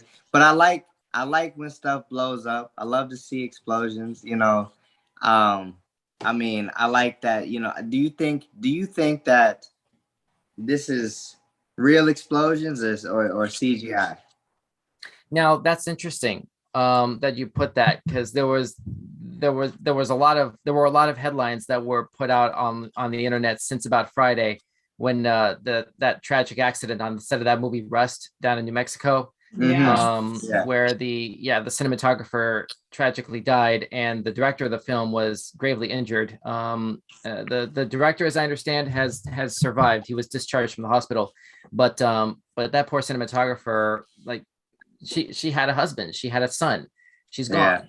Because supposedly, allegedly, this is just because the AD did not do his job properly. This is still an ongoing investigation. Obviously, you know, this is getting into a territory we don't want to get too far into necessarily. But you know, you asked that question about are things real? I've been doing a lot of thinking about that over the weekend, especially as we've had some strikes that are in the process of sort of happening right now with various unions in and out of the entertainment industry. Especially out, you know, I'm sure y'all are aware of like a lot of different industries where employees have just been quitting and striking en masse for, you know, for better working conditions, better wages, better living wages. And it's like a big part of that argument boils down to the risks that you make as a creator, as a creative individual, in your capacity as a creative individual, talking about the entertainment industry, where to get the shot, you basically have to put your life at stake to a certain degree. This is something that we learned with the tragedy on the Rust set or on Friday, where like even blank ammunition at a certain range can kill. Yeah. But my thing, that's what I didn't understand. When I did see it, when I read your camera's still of it, tilted right up. I'm sorry, your camera's still tilted right up. I don't know why or like how to really fix that right now. I mean, even though she's trying, it just is. You can't physically. Is that a laptop or? I mean, I can, but it would be this way now. That's fine. That's fine. Just so we can sort of like, so people don't start getting neck issues from watching you. They'll be all right. Break your necks. Exactly. No, I'm just kidding. No, don't do that. As you were saying, sorry. When I read that headline, one of my things was that like, why, and I'm sure everybody has the same question, why is there a loaded gun on set as a prop gun? I just don't, loaded enough to kill, like to kill somebody. That's what I'm not, I just don't, why? Like there's no, I can't even make sense of it. Like why? A prop gun? I went on set to a movie, I went to film a movie and got shot from a prop gun. None of it sounds like it makes any sense. It sounds like a complete setup. I'm like, that had to, it makes no sense that you went on set and got injured in a scene. It just, I'm not. So we was talking about it the other day, and you know, me and my dad was talking about it the other day, and I was saying that he was saying that that's illegal to have a real gun on set. Right. It makes no sense at all. But I've been on many sets, right? And I done seen so many things that they do illegal. You know, like for one thing, you can't smoke cigarettes. You can't, like, they don't smoke real cigarettes on film. They smoke these like on set cigarettes, but they was smoking real cigarettes. And they, you know, and the director, he was getting mad. He was telling him to leave set, but he needed them on there. And so I was just, from that, I was like, okay, well, they always doing wrong things on set. So who's but a gun, a cigarette compared to? I mean, I feel you, but you know what I'm saying. That's. I'm just saying, like, people, they don't really be thinking, like, they'll do some. You still have. I'm sorry to interrupt, Kaiko, but like to your point, to the point you're just making, like, you know, a real cigarette can be just as fatal to exactly, you know, to the same sort of range of auxiliary people, basically, depending on their circumstances. Obviously, it's not to the same degree as a gun, but like hypothetically, you know, you could have a crew member who's pregnant. She walks into cigarette smoke. You know what I mean? Like that's that. like real cigarette smoke. That can be a serious problem. So I mean, they was drinking on set, like they were supposed to have water in the tequila bottle, and they was drinking. Of course, and it'll be real, yeah. You know what I'm saying? I've been on music video sets, which are completely different. A lot of that is very okay. Oh yeah, music video sets, you have that. Yeah, they switch it up with that one, but that's very different. Yeah. Yeah. But so, let's go ahead and move on. There's actually, I'm sorry. There was one other thing I wanted to bring up here. Raina, you were talking about like how could this have really happened? I mean, there are other ways to do this, to pull this off. Like an example in some of the news coverage over this weekend, I saw an example that was brought up, was this show that Kate Winslet has on HBO called Mayor of Easttown, where she's a cop. And so there's a lot of weapons that get used on that show. And all of the weapon discharges on that show are CGI. They use no blank rounds. They use no ammunition at all. They just had empty prop guns the entire time, basically. And then all the firing effects were CGI. Now, that adds another degree of expense to the production overhead, obviously, but there's no imminent risk of like harm or death by doing it that way. So it feels like, especially given what just happened on Friday on the Rust set, and how just sort of teetering on the edge of just strike pandemonium across the entire entertainment industry that we've kind of been these last several weeks, especially. You know, I mean, God, most of the production staff for Rust were about to walk out before this poor woman died. You know, like, I don't know how much y'all have read about this, about that case, but it's you know, I'm really wondering, like, when the dust settles from, first of all, from that investigation, and second of all, from overall all of these different unions basically seeking proper compensation, proper consideration, proper respect, and working conditions that they had to deal with on sets, and even like in post-production, behind the scenes people as well.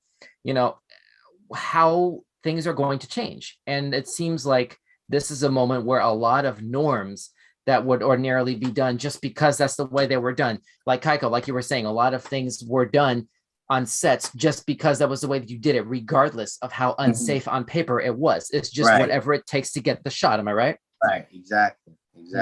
So, you know, I mean, they try to get away with stuff. They just, I mean, you know, they try to make it easier for themselves. It's easier to get a pack of cigarettes down the street than it is to wait for your order of on-set cigarettes. You know what I'm saying? So they're like, listen, I don't feel like waiting for these fake cigarettes. Just go down the street and get some cigarettes. You know, that's what they did. You know, so it's like just CGI the smoke in after a certain point, really. Exactly. Like what anyway. Let's go ahead and move on. That's all 4 trailers, but we have some weird news headlines that I wanted to go ahead and bring up for us. Let's see. Yeah, exactly. I'm excited because I haven't gotten to be a part of the weird news. Exactly. Yeah. And let's see. We have a lot of different stuff here. I haven't been. Wait, what was that? Oh, nothing. It's my new mic. I haven't been so lucky to be able to do the weird news. Oh. So well, let's my see dad, if we can change that. My dad got me this mic, and like, yeah, I was about to say, are you about to do a field piece with that? What is it? No. My dad got me this because me and my dad share the love of singing and karaoke and all this stuff. So he got me this, and it's honestly one of the most fun and ridiculous things I have in the house now, because I'll turn it on at any time, and not just to sing. I'll even tell the kids to clean up with this. Everybody clean up.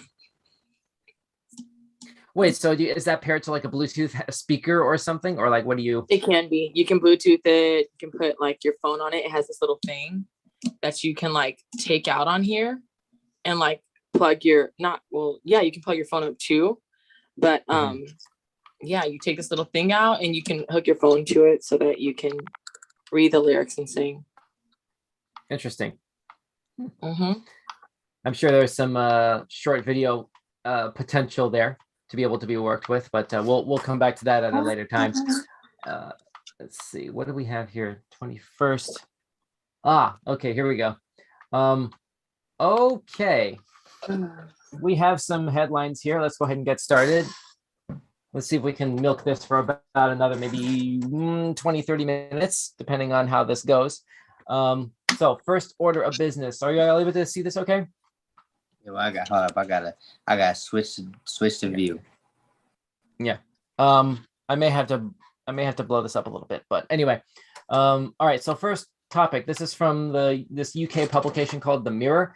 Pop-up restaurant Karen's Diner opens with rude staff and poor service. They're supposed to do that?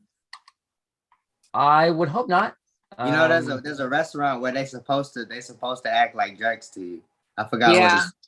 Yeah. Isn't it? I thought it was called. It's not. Yeah. Well, what is it called? I don't know. Karen's Diner. No, there's like a restaurant that they're supposed to be rude with you. I want to say it's not called Dick's, but it's like it might be. I think it is. And then like the hats, like they have these chef looking hats kind of, and they write things on them, or I think they give you a hat and they write like rude stuff on them, or like you have like a name for the night. Like the service is meant to be rude. I know what you're talking about. I've seen people go there. I've never gone. I think it's called Dick's.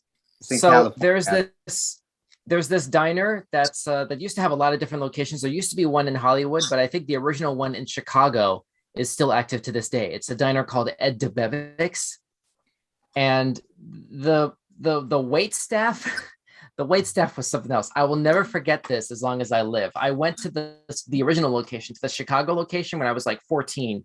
I was doing a cross country trip with my mother. Long story, but we went to the Chicago location. And there was a small family that was sort of dining in an adjacent table near us, and their waiter, well, excuse me, the one of the women at the table, her cell phone went off, and she was about to answer it, and I will never forget this. One of the waiters came up, snatched the phone out of her hand, and went, "She's eating right now. She'll call you back." Click, and hung up the phone right there at the table. Like, okay, I guess that $1 million deal didn't need to happen. Like, well, you have no idea what that was. How could you do that? I mean, it was hilarious to watch. It was like the sort of thing where, like, is a movie being filmed here? Is this a Farrelly Brothers comedy right now? How did this happen in real life? You know, but I don't know. There you go. This is from a UK publication called The Mirror, posted October 23rd. If you're the type of person who gets a good old kick out of putting in a complaint, or even worse, asking to see the manager, then the chances are you'll love this new pop-up restaurant. I guess, Kaiko, this might be what you're talking about, just under a different name. Karen's Diner has just opened its doors in Sydney, Australia, where rude staff and poor service are promised in a bid to allow diners to, quote, vent their anger, end quote, while getting the thrill of complaining. What? So hold up. So you get to complain to your waiter? Or at least to the manager, who apparently wants it. I don't know. The restaurant, which is which is due to open in Melbourne and Brisbane, is a Mickey take. I don't know what that is. Of the recent emergence of the Karen meme, which refers to middle-class entitled white women who love to complain. Okay, so yeah, because as soon as they said speak to the manager experience, that's the Karen behavior. Yeah, as they call it now. So okay, the website says, quote, Karen's is an interactive diner and an absurdly fun experience. At Karen's, you will be greeted and waited upon by rude waiters who in return are expecting you to give it full Karen, a place where you can complain until the cows come home, because we literally don't care. Our staff are rude, our manners are non-existent, and we're the perfect place for Karens everywhere to vent their anger and dismay at the world. Come on, ask for the manager. We dare you, end quote. Holy crap. Who wants to tackle this first? Talk about weird edits. I'm kidding. No. I mean, that takes the fun out of it. Karens don't want to purposely complain about. They want to go there and really have somebody to tell on. It's not the same. It's not the same as going somewhere. I mean, it's, to me, it's fun. It's playful. I guess. To complain. But it's not like that's like a fun movement. Like the restaurant that we were just talking about. Yeah. That's different. You go there, they're rude, it's funny. They say stuff they're allowed to be rude, it's funny. But the Karen movement thing, that's not funny. That's not playful, really. Like it's not braggable, like content. Right. Yeah, it's not fun to me to be put in a position to basically be compelled to complain. And here's a place that's actually outright literally daring you in writing in public on their website to complain about service that they're expecting you to come expecting, like braced for. Like, I don't even know why this had to be a thing or should be. Like, whose idea was it to give these people a loan to start the business, or like however wherever the seed capital came from? That's to what I start was this gonna say. diner? I'm more concerned about the person who started it. I just want to know, what was your thought process behind this? Like, right. oh, I know, we can make a restaurant that the Karens like to come to and complain. They like to complain so much. We'll give them something to complain about. That's usually how that goes. Uh-oh. Sorry. Are you still with us? Okay, there you go. And Yeah, it's no, like, I know. That's, yeah. Go ahead. Oh, no, that's it. No, was that it? Okay. Kiara, you've been silent so far for this. What are your thoughts? This feels like bad mental health. I don't know who thought it was an okay idea. I feel like it's cathartic for underpaid workers. Like, if I could do this every day at my job, I would. I get the irony behind it, because I think it's just for people to like cry, but I don't care that you're crying. Like, you feel good about it, and that's all that matters. It's weird. I know a lot of white women are gonna go though. Like, I feel it already. This is like the place for mimosas, where they leave at home at like 2:00 in the afternoon. So I see money coming from this though, because I know people are gonna go and they're gonna think it's a fun time. So I don't know. I want to work there. I would work, yeah, I would work there. Like, working there. Really? It's fun. Yeah.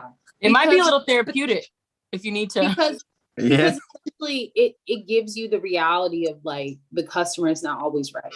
Like, if I get to do my job and not hear you complain and just kind of tell you just to like, shut up, you be all right. I like that. Exactly. It's true. Like, in a restaurant setting, like, you be okay. You don't have to cry about it. And the fact that I can do that, I get paid to do that. And like, that's a good way of looking at it. Yeah, you as a manager, you don't care. Like, you have my back. Yes, I would like to work there. I would. I mean, yeah, God, that's in Australia though. Yeah, it was Australia. Sorry, I have a bunch of stuff happening right now in my office right now. Oh yeah. Go ahead. I can't say the word, but I know in Australia, like, one of like the derogatory terms here is used as a compliment over there. I don't know if I can say it. I don't think I can say it, but it's a compliment that they say over there. So yeah, it's probably a good idea not to. On just on the principle. If you were working of it. at Karen's, you could say it. You probably can though, and that's that I like. You probably can say it, to be quite honest. In Australia. All right. Nah, yeah, you're about to go in a whole other direction with that, weren't you, Kaiko? I was about to talk some mess. Let's move on. Let's move on from this. Let me see. Hang on. Get out of this and into a different tab. Okay, so next topic. Whoop, nope, that's way too far back. No, that's too far forward. Where was it? Come on. There it is. Okay. Woman shares freaky security footage of ghost removing dog's collar. Read it again. This is again from the Mirror. Let me try and pull this up again. Woman shares freaky security footage of quote unquote ghost removing a dog's collar. This is a TikTok footage. What? Dog owner Shani Fan TG was rewatching security footage of her dogs when she saw what she believes is a ghost. She shared the clip on her account at user and urged viewers to watch the black dog carefully. She wrote, "Sorry for the obnoxious barking at the beginning. Watch my black dog. Ghost takes her collar off in her crate." In the video, her two dogs, both in separate crates, are barking at each other. They continue to do this nonstop until about 25 seconds into the footage, when the animals fall completely quiet and stand alert for some time. The black dog, which is in the cage on the right, starts whimpering and suddenly rears back into the cage as far as it can when its collar randomly falls off. I guess, yeah, you can sort of see, I guess that white circle there, I guess that's the collar that fell off, I guess, in the still image here. I guess, I don't know. I'm trying to see if it embedded a clip here. I guess here's it. Here's the clip here. Can I play this back?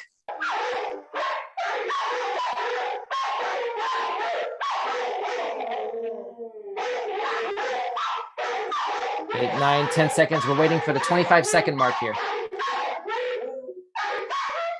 10, 9, 8, 7, 6, 5, 4, 3, 2, 1.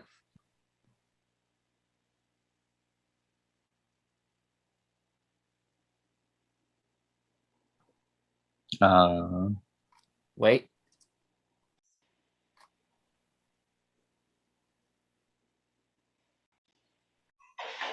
What? Did you see that?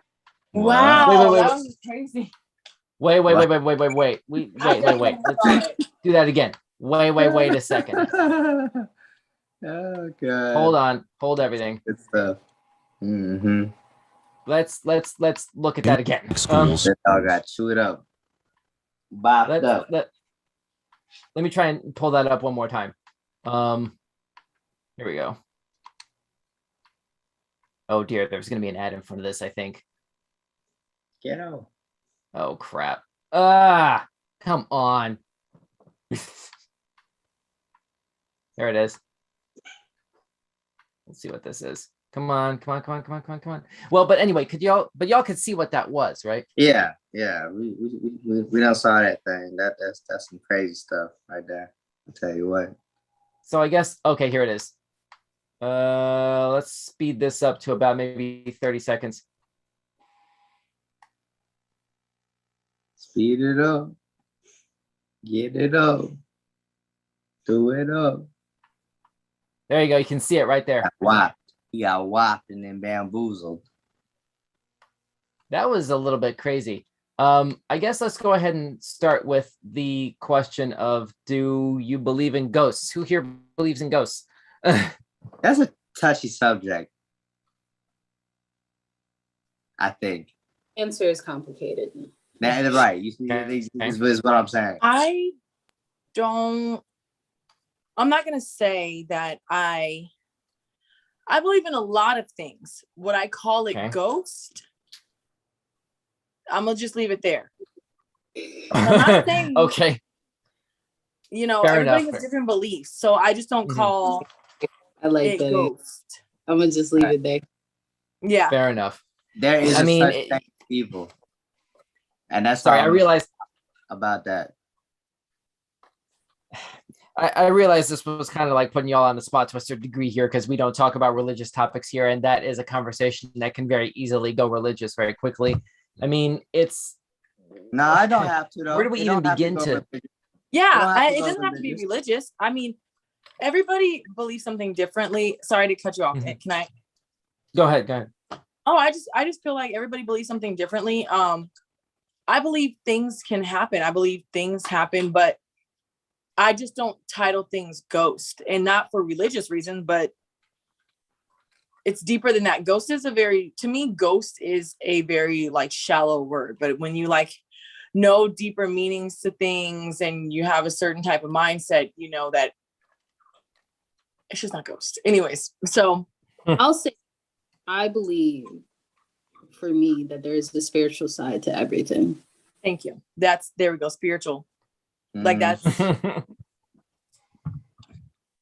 like I was, there is a such thing as evil, and I mean I ain't gonna go into all that, but that's I know there is. So it's like, I mean, yeah, that's a conversation that like those are the type of talks I love to have. Yeah, right. You're like let's that could go on for days. Right.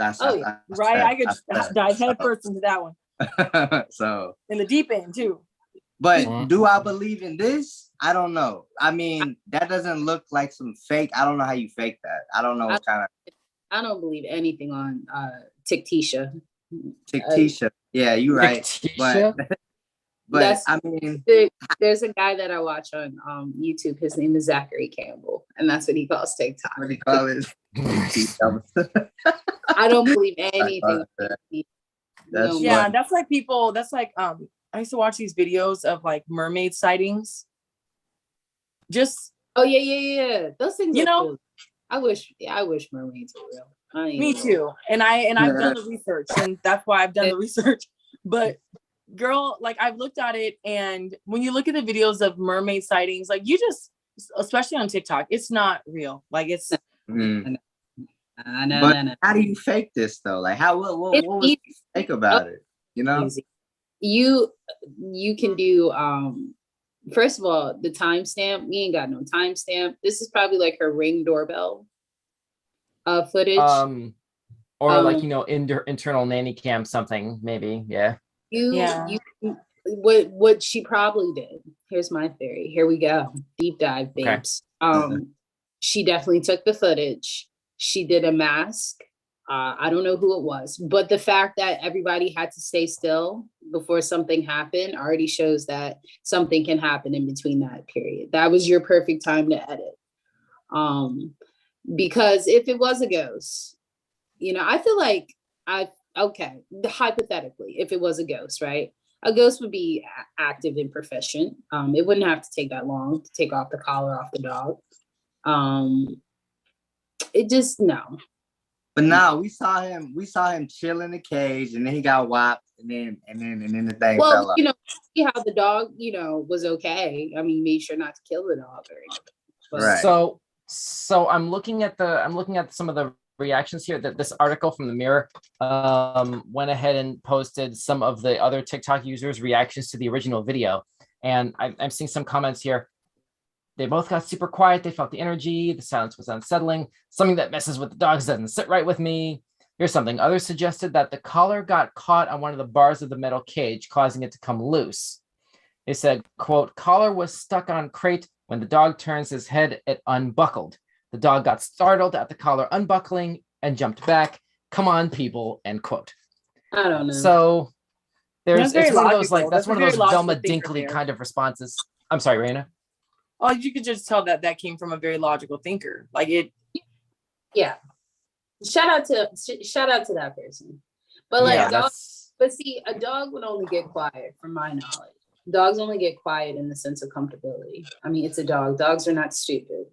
He said, "Come on, people!" Like because in the sense you're like dogs, like it's like a pull up or fight type bit with dogs. Like I've never seen no dog like chill out of fear. I'm just saying, like this is very true. Like dogs are like pull up or shut up. Like right. There is no. It's like we gonna fight or what? Like what's good? Like I don't know. But how was the collar caught onto something? And look, you can the dog in the middle of the cage right now with the collar on it. It's in the middle. Maybe what it's laying on. Like it's just so etch-a-sketch for me. Like I can't really. Why he freak out like he did? Why he moved back like he like what? You know what I'm saying? I don't know. It didn't.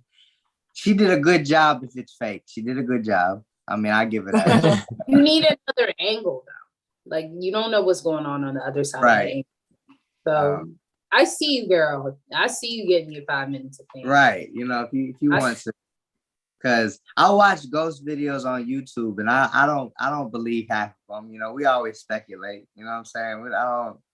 I'm not going to just watch that and say, yeah, that's what happened. But I won't deny it either. I won't stand and say, nah, that it definitely wasn't. It could have been. How you know? I mean, it could have been. And then who knows? I'm such a like backstory type of person. I'm like, what is the woman who posted this dabble in? Like, is there anything that you've got going on that you think that there would be spirits in your house doing stuff like that? Right. Oh, you think she's into witchcraft? You think she's into witchcraft or something? It could be anything. You never know. She's reading tarot cards, she's doing the Ouija board, you know what I'm saying? All that. This is the checkers game where grandsons and granddad will bond. All right. Sorry. There you go. You never know. Yeah, I don't. Go ahead.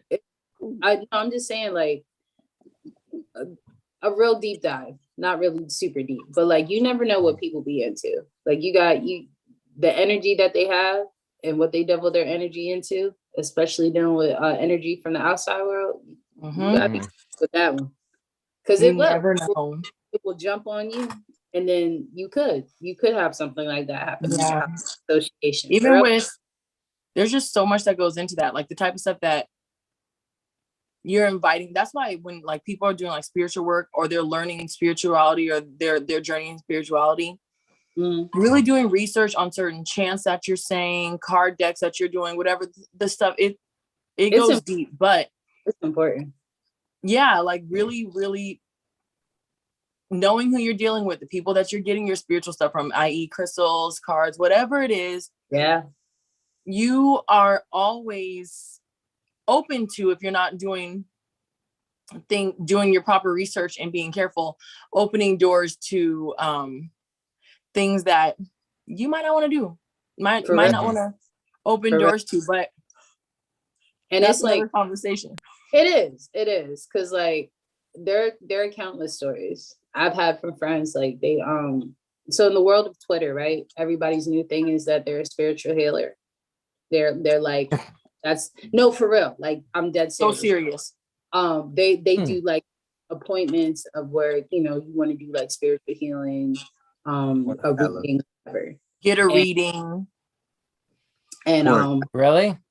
Yeah, no, I'm so serious. Like on Twitter, like that is the new currency. Aside even from Instagram is full of that, full of spiritual advisors now. And so everybody's a spiritual advisor.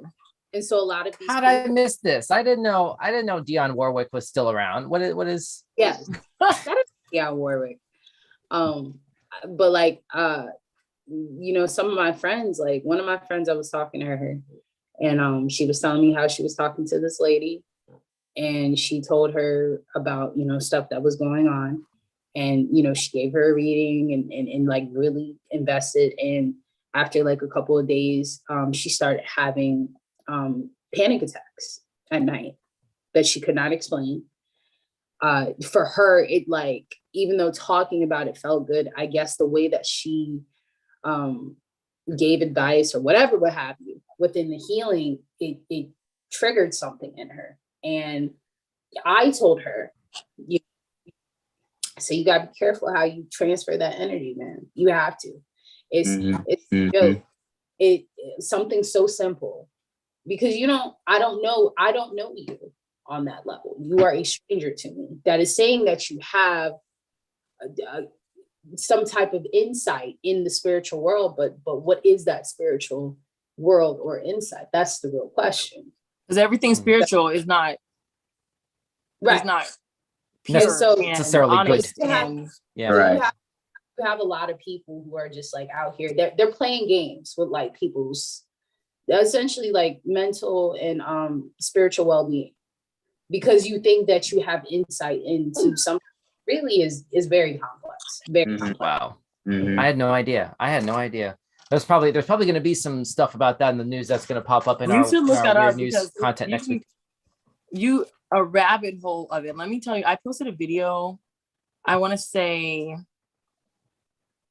like a couple months ago, about like burning sage and like things like that. And it was a reel on that.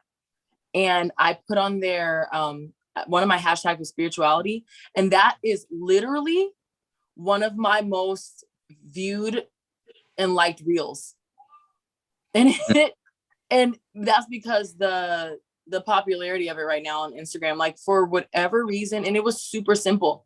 That was one of my most viewed and liked reels and up until this day, except for like the cat videos I have and stuff. But seriously, yeah, everybody got cat videos. Like, oh, shoot, yeah, hashtag spirituality, hashtag spiritual, hashtag healing, hashtag whatever. That'll get you. That'll get you. Hashtag. That's good to know. Hashtag fourth house.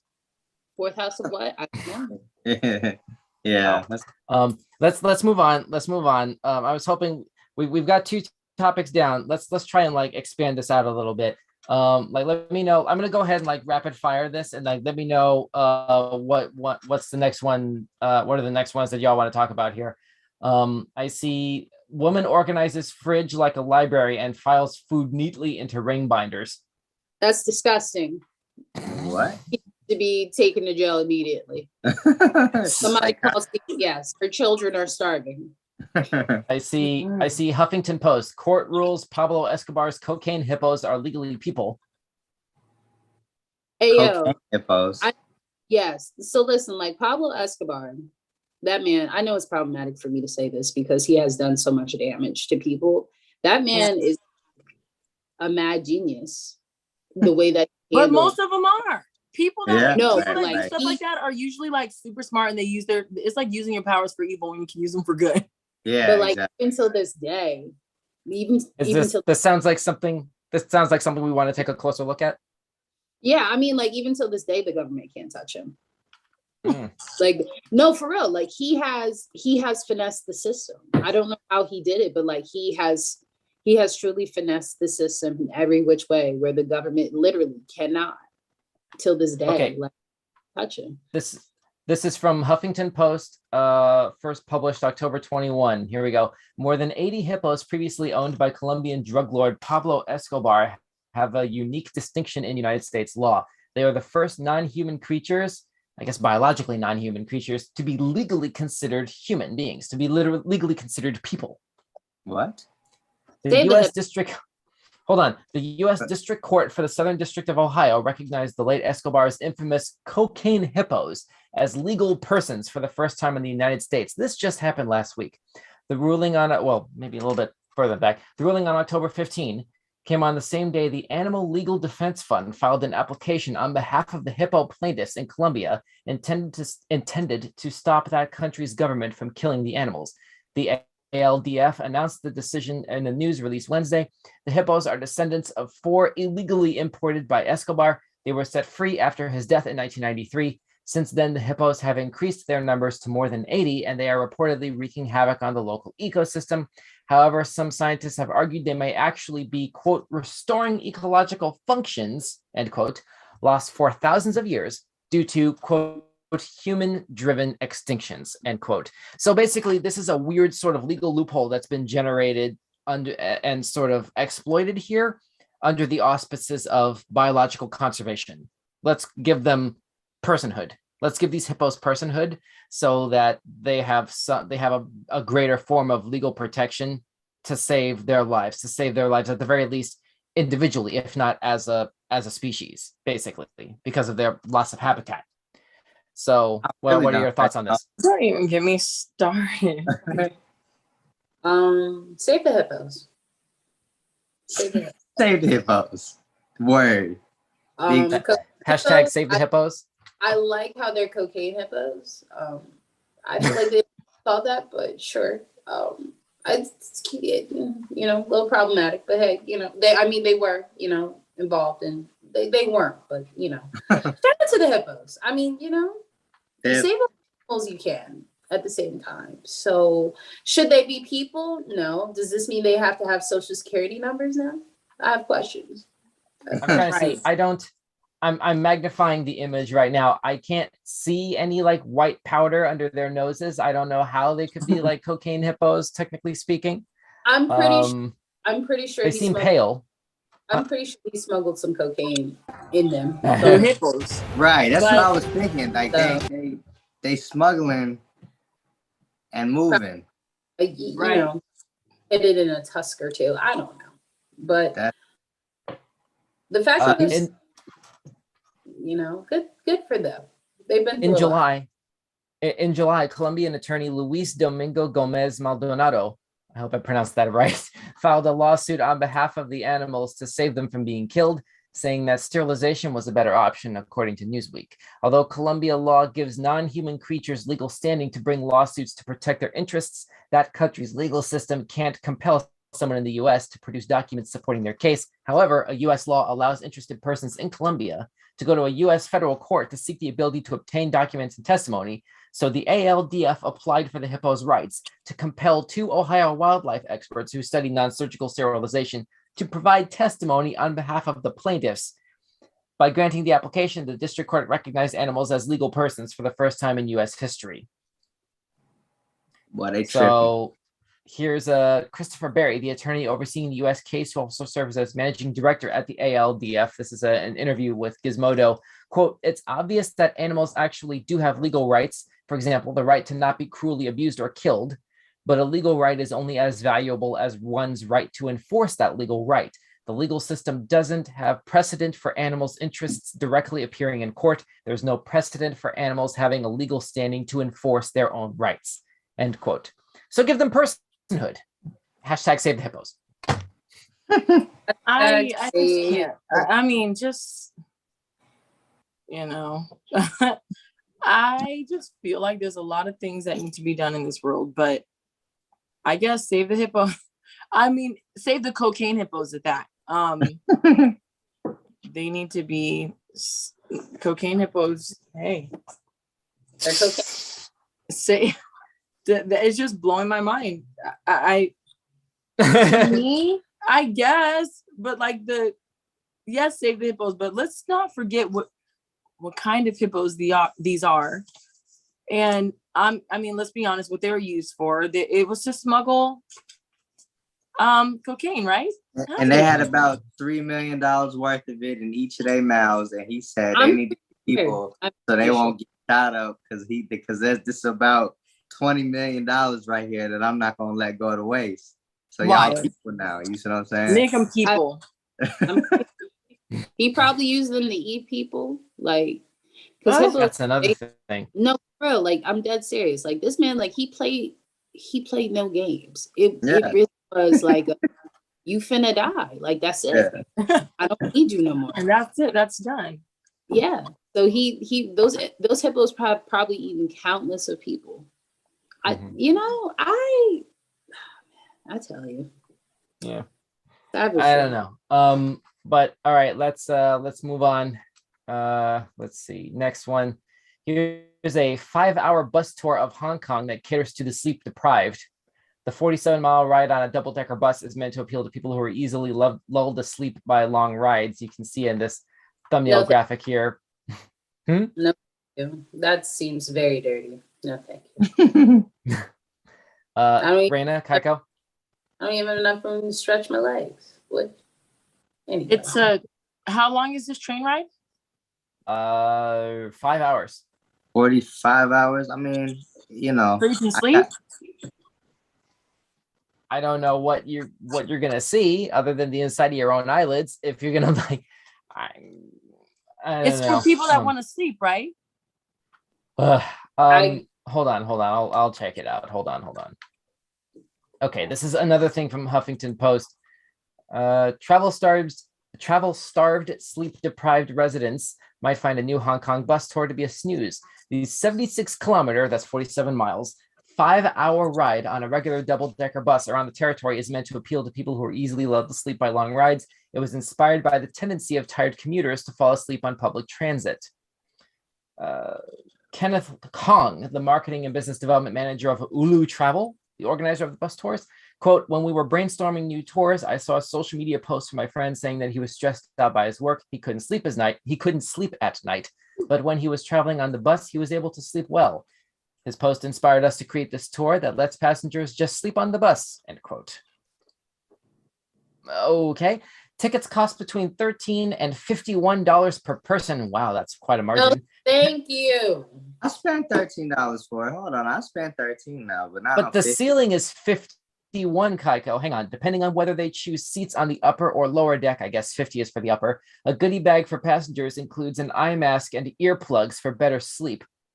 The first sleeping bus tour last Saturday sold out entirely. Some passengers came prepared, bringing their own blankets and changing their shoes to slippers, while others brought travel pillows. Hilarious. Yeah, what thoughts so far? I see why. It's like people that every Christmas you can take a train that's like the Polar Express. Right. Mm-hmm. And they pay for that. They get their jammies on, the kids get on. They go to the North Pole, and which out here, I think it's I forgot what it's called. There's a when you take that train. I forgot what it's called, but you go, and it's like you go to the North Pole. The kids get on there. They have their gingerbread cookies, their hot cocoa. It's like the Polar Express movie, if you've ever seen that. And people pay for that. It's like, and it's fun, and it's a memory, and it's, you know, things. So I get why people would do that. It's fun. It's almost like I would do that if I went there to like sightsee, and that's one of the things that you got to try. You got to try the 5-hour train ride, because you know it's an experience. You go on there, you sleep, it's relaxing, it's this and that, and it's no different than your spa. People go to the spa to get relaxed. Right. People, you know, want to get on a train and sleep for however long because the car ride is soothing to them. So I see why. Where you say they do the Polar Express thing at? I know that they do it. I forgot where, and I keep forgetting where. It's like where they take you, if you're in California, it takes you to where they used to do, like, not Candy Cane Lane, but there was it was in San Bernardino, and you can like go and see Santa Claus, like North Pole type of thing. Right. Like, so they take you there, and that's like a thing that people do every year. They do a Polar Express in Stone Mountain in Atlanta. Really? Yeah, I've been there. I used to go there every Christmas, and then I just kind of. I've never been. We just stopped. It's good I know stuff. my aunt has taken her kids. That's like a thing, and I know people who do it. I've seen videos on it and stuff. So I'm like, yeah, they literally, it's like a fan club type of thingy that they do. Like, I wouldn't sleep. I don't know if I'd fall asleep on this bus stop. I think I would get on it, and then I'd be playing my game or something, and I just would be, I'd just be enjoying the ride. You would pay for that? I would pay for. $13 is where am I going? I'm going 5 hours away. And then what? Wait, it's 5 hours. Is it 5 hours like to somewhere and back, or is it where are you going? What's happening? So let's take a look. Yeah, don't start messing with that. Let's see if I'll see another time to sleep.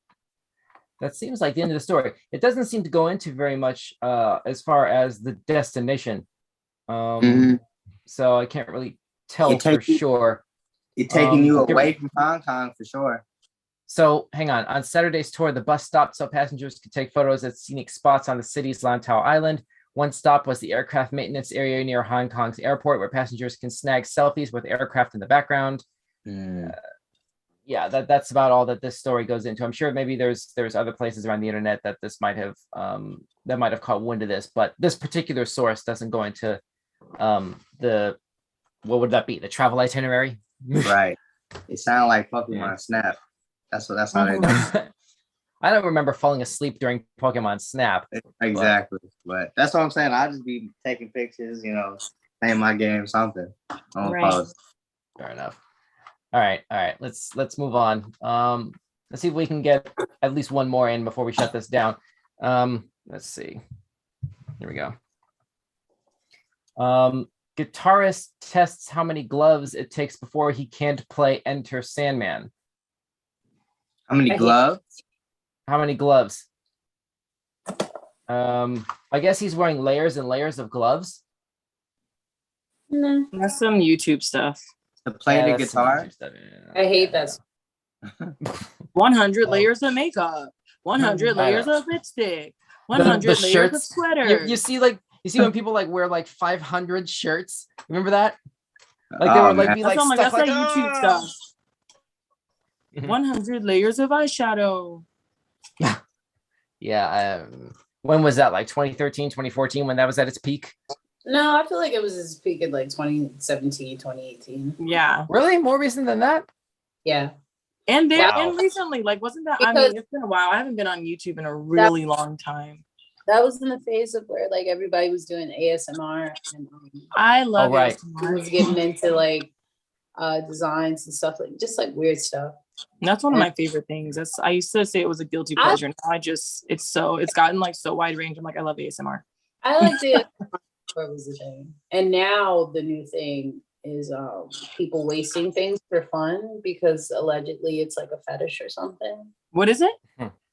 it's these people, it's on Tiktisha, you know, because that's where the tomfoolery happens. But there's people who like will waste stuff. So like it's this one girl, she gets like a whole big bottle of ketchup or mustard or something, and she'll just like pour it on top of a small sandwich and just like make a mess. It angers me personally because I see that every day at my job. Oh God. Also, like this is just me being that guy, but like you got people who are hungry out in the street that could like eat that, and y'all doing this for, you know what I'm saying, like, and it's not cute. But like people do that for views. It's like a thing now. I don't. That's weird. Anyway. Moving on. So this is another Huffington. This is another Huffington. I'm sorry. Go ahead. I'm sorry I derailed. I'm sorry. It's okay. It's no, seriously, it's not. Yeah, no, it's fine. So this is another Huffington Post. New Zealand city's official wizard was taken off its payroll because magic is dead. Oh no! He had a living position doing something for How money. y'all can do that to him? No. I know. Poor guy. Let's do a deeper dive here. Let's see. New Zealand's position on a payroll. I would like to do that. I'm trying to tell you. So he made a total of 300 and I read that. I saw that. I'm doing something wrong with my life. A New Zealand city seems to have left itself vulnerable to a revenge hex. The City Council of Christchurch announced that it will stop paying its official wizard $16,000 or 10.4 thousand USD per year in December. New Zealand news site Stuff reported. You were thinking of a different thing? Okay. Ian Brackett. That's the number I saw. I'm sorry, I don't mean to cut you off. That's the number I saw, and I thought that's how much he was making a year. Oh, no. Question thing. Okay. Ian Brackenbury Chanel, aka the Wizard, has been serving as the city's appointed necromancer since the olden days of 1998. Over the past few decades, he has made a total of $368,000 in New Zealand money, I guess that is, roughly $258,000 American, to provide acts of wizardry and other wizard-like services as part of promotional work for the city of Christchurch, end quote. Of the church. So there you go. There's Gandalf. They got a wizard working for the church. Right. The city is Christchurch is the name of the city. Okay. Yeah. Oh, that's what I was wondering, because I was like, it threw me off. It said Christchurch, and I was like, a wizard. Wait, you let me know about this church right now. I need to know more that's about like oil and water, right? Yeah. They got a city called Christchurch. Sorry, they got a Council Assistant Chief Executive Chief Executive Lynn McClellan told Stuff that the council made the difficult decision to fire their local mage because the promotional landscape of the city is changing, and it would like to fund offerings that, quote, will increasingly reflect our diverse communities, end quote. The wizard, who frankly should have used his powers to see this coming, said the city council has no imagination, in quotations, and projects, quote, an image of bureaucrats drinking lattes on the boulevard, end quote. And all he wants to do is his wizardy wizard stuff, and they want to play him because they're switching up. The wizard, who holds a New Zealand driver's license bearing the name The Wizard. That's hilarious. He was the original Kanye West. He changed his name to Ye this week, right? Oh Lord, have mercy. It's his identity. You got to do birthday parties now. There you go. So did he get a chance to like go to college or like get a real job before this, or was this his whole life? Like, hang on. He moved to New Zealand in the 1970s and has been a fixture in Christchurch ever since. He's even earned himself a TripAdvisor rating 4 out of 5 stars. No, that's good. Well, I really hope he's okay. I mean, and this is me being probably a little too serious about this because it sounds quite comical, but honestly, I hope that this is not like all you know, people who like do something for the rest of their whole lives, and that's just who they are. And like once it's done, it's like, okay, now what do I do? And those are people that like can't really find themselves sometimes, and they hurt themselves, or they're just like, what is life now? And then it just becomes like this like depressed state of mind, and they're no good for anything else. All they know how to do is wizard. And it sounds funny, but I just really hope that he's okay after this. And I know that sounds like kind of just probably like extra or emotional, but like I do like. No, I hope he's okay. Like, well, look, right, you know what I'm saying? Because he made top news though, so people know about him. Somebody out there gonna say, "Oh, we need to hire him because we don't see him on the news." So check this out. He told CNN that he views himself less as Gandalf. Okay, that undercuts my joke. Fine, fair enough. and more as a goofball or showman who brings joy to the city. He says, quote, "Every day the world gets more serious, so fun is the most powerful thing in the world right now." End quote. Oh, didn't you kind of say that earlier, Geico, about the action movies and how you said you don't like when people are so serious all the time? Yeah, right. You see, that's what the wizard. He's got the right idea. It ties in, yeah. The wizard also emphasized, talking to the press, that the pink slip from the city won't stop him from being himself across Christchurch. He says, quote, "It makes no difference. I will still keep going. They will have to kill me to stop me." End quote. The man's committed. He's gonna wizard regardless. I mean, shout out to this guy. I'm gonna have to find him and hire him before somebody else hire him, because he can come in handy for a lot of different things. Right. I like finding out that there's a city called Christchurch. Exactly. I'm with you. That's very different. I'm with you. Like, where you going today, girl? Christchurch? Oh yeah, Christchurch. That's like 30 minutes away from me, Christchurch. It's just one of those things to say that. It's just like to say Christchurch and you're not talking about church. Right. I'm pretty sure you might need a passport first. Don't forget it's in New Zealand. So it's in New Zealand. I love New Zealand, by the way. I've never been, but me being a dancer most of my life, there's a dance team that I love called Royal Dance Crew. They're hip hop dancers and they're from New Zealand. And I mean, this New Zealand dance team is extremely disciplined. They never miss. Like, their choreography is always zip tight. Like, and I love it. And they're from New Zealand. And ever since seeing them, I'm like, there's never been a place I've thought to go to until then. Is New Zealand a piece of Australia? I'm trying to remember. No. Think no. You should. Kiara, all right, how much do you know about this? Is New Zealand a piece of Australia? I'm like, pretty. Can we look that up for a hot second while we sort of like wind this topic? It's an island. Yeah, but like, what is it close to? Like, I remember that much. I mean, like, it's adjacent to Australia, but like own independent entity. Like, it's not owed to Australia. It's just. But if you were to give it a continent, would it be Australia? Or it's not a continent? It's not even a, like, when my dad. Okay. Well, no, in that sense, yes. Yeah. I'm sorry. I thought you were saying was okay. I'm tired. No, because it could go both like, ways. Is it a city in Australia? It could go both ways. It's not. So it's not a city in Australia. No, it's its own thing. It's a country in the continent of. Like, their government is different than Australia's government. Yes. Okay. So yeah, right. Maybe. I think so. Yeah.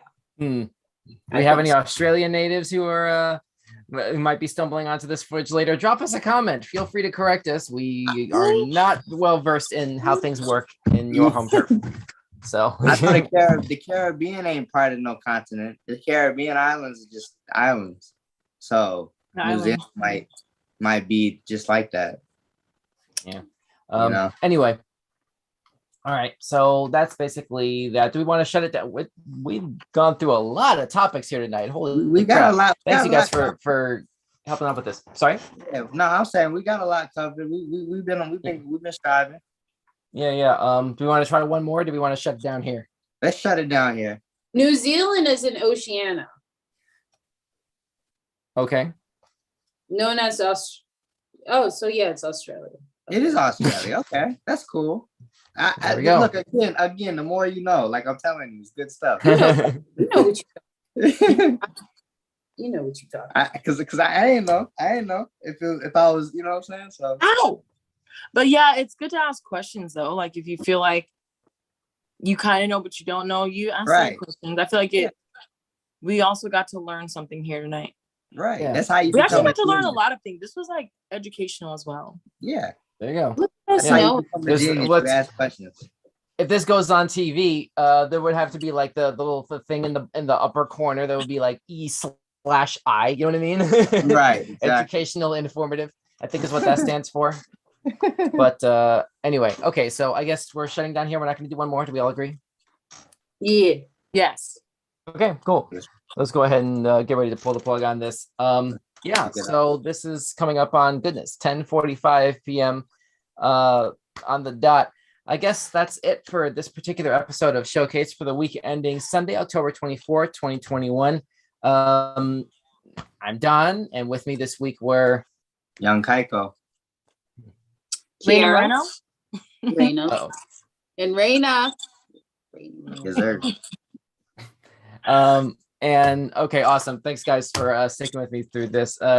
Raina, I can't believe you missed out on the trailers this week. Hopefully we'll be able to get you with this. I could have, but I had Friday. to like run out of here at 5:00 and then Yeah. I had to go 15 minutes away from where I am and then 15 minutes back. Yeah, sometimes it's easy to forget. For those who don't know, Raina is the only one of us on the team who's got to deal with a time difference because she's all the way on West Coast time. The rest of us are basically on Eastern. So that can be like a logistical sort of thing there. But glad you were with us for weird news. Go ahead. No, I'm just saying, you in the past, so we're in the future. Right. Yes. Look at me living in the past. I'll tell you what. Exactly. I'll tell you what happens in 3 hours. Okay, yes. It's gonna be 10:46. Oh, goodness. Wow, mind blown. And once again, thank you at home for joining us as well. And don't forget, we have the links in the description right now for all the trailers that we showed you guys earlier. And I'll go ahead and backtrack through this and post the news articles as well to be able to refer back to later on, hopefully tonight before I shut down, if I don't get too tired, because this is way late. But this has been a lot of fun. Looking forward to checking out more awesome trailers and weird, unexpectedly educational news topics this coming weekend. So hopefully we'll have some more stuff lined up for y'all then, and hope to see you all with us then as well. Have a great week. Be safe.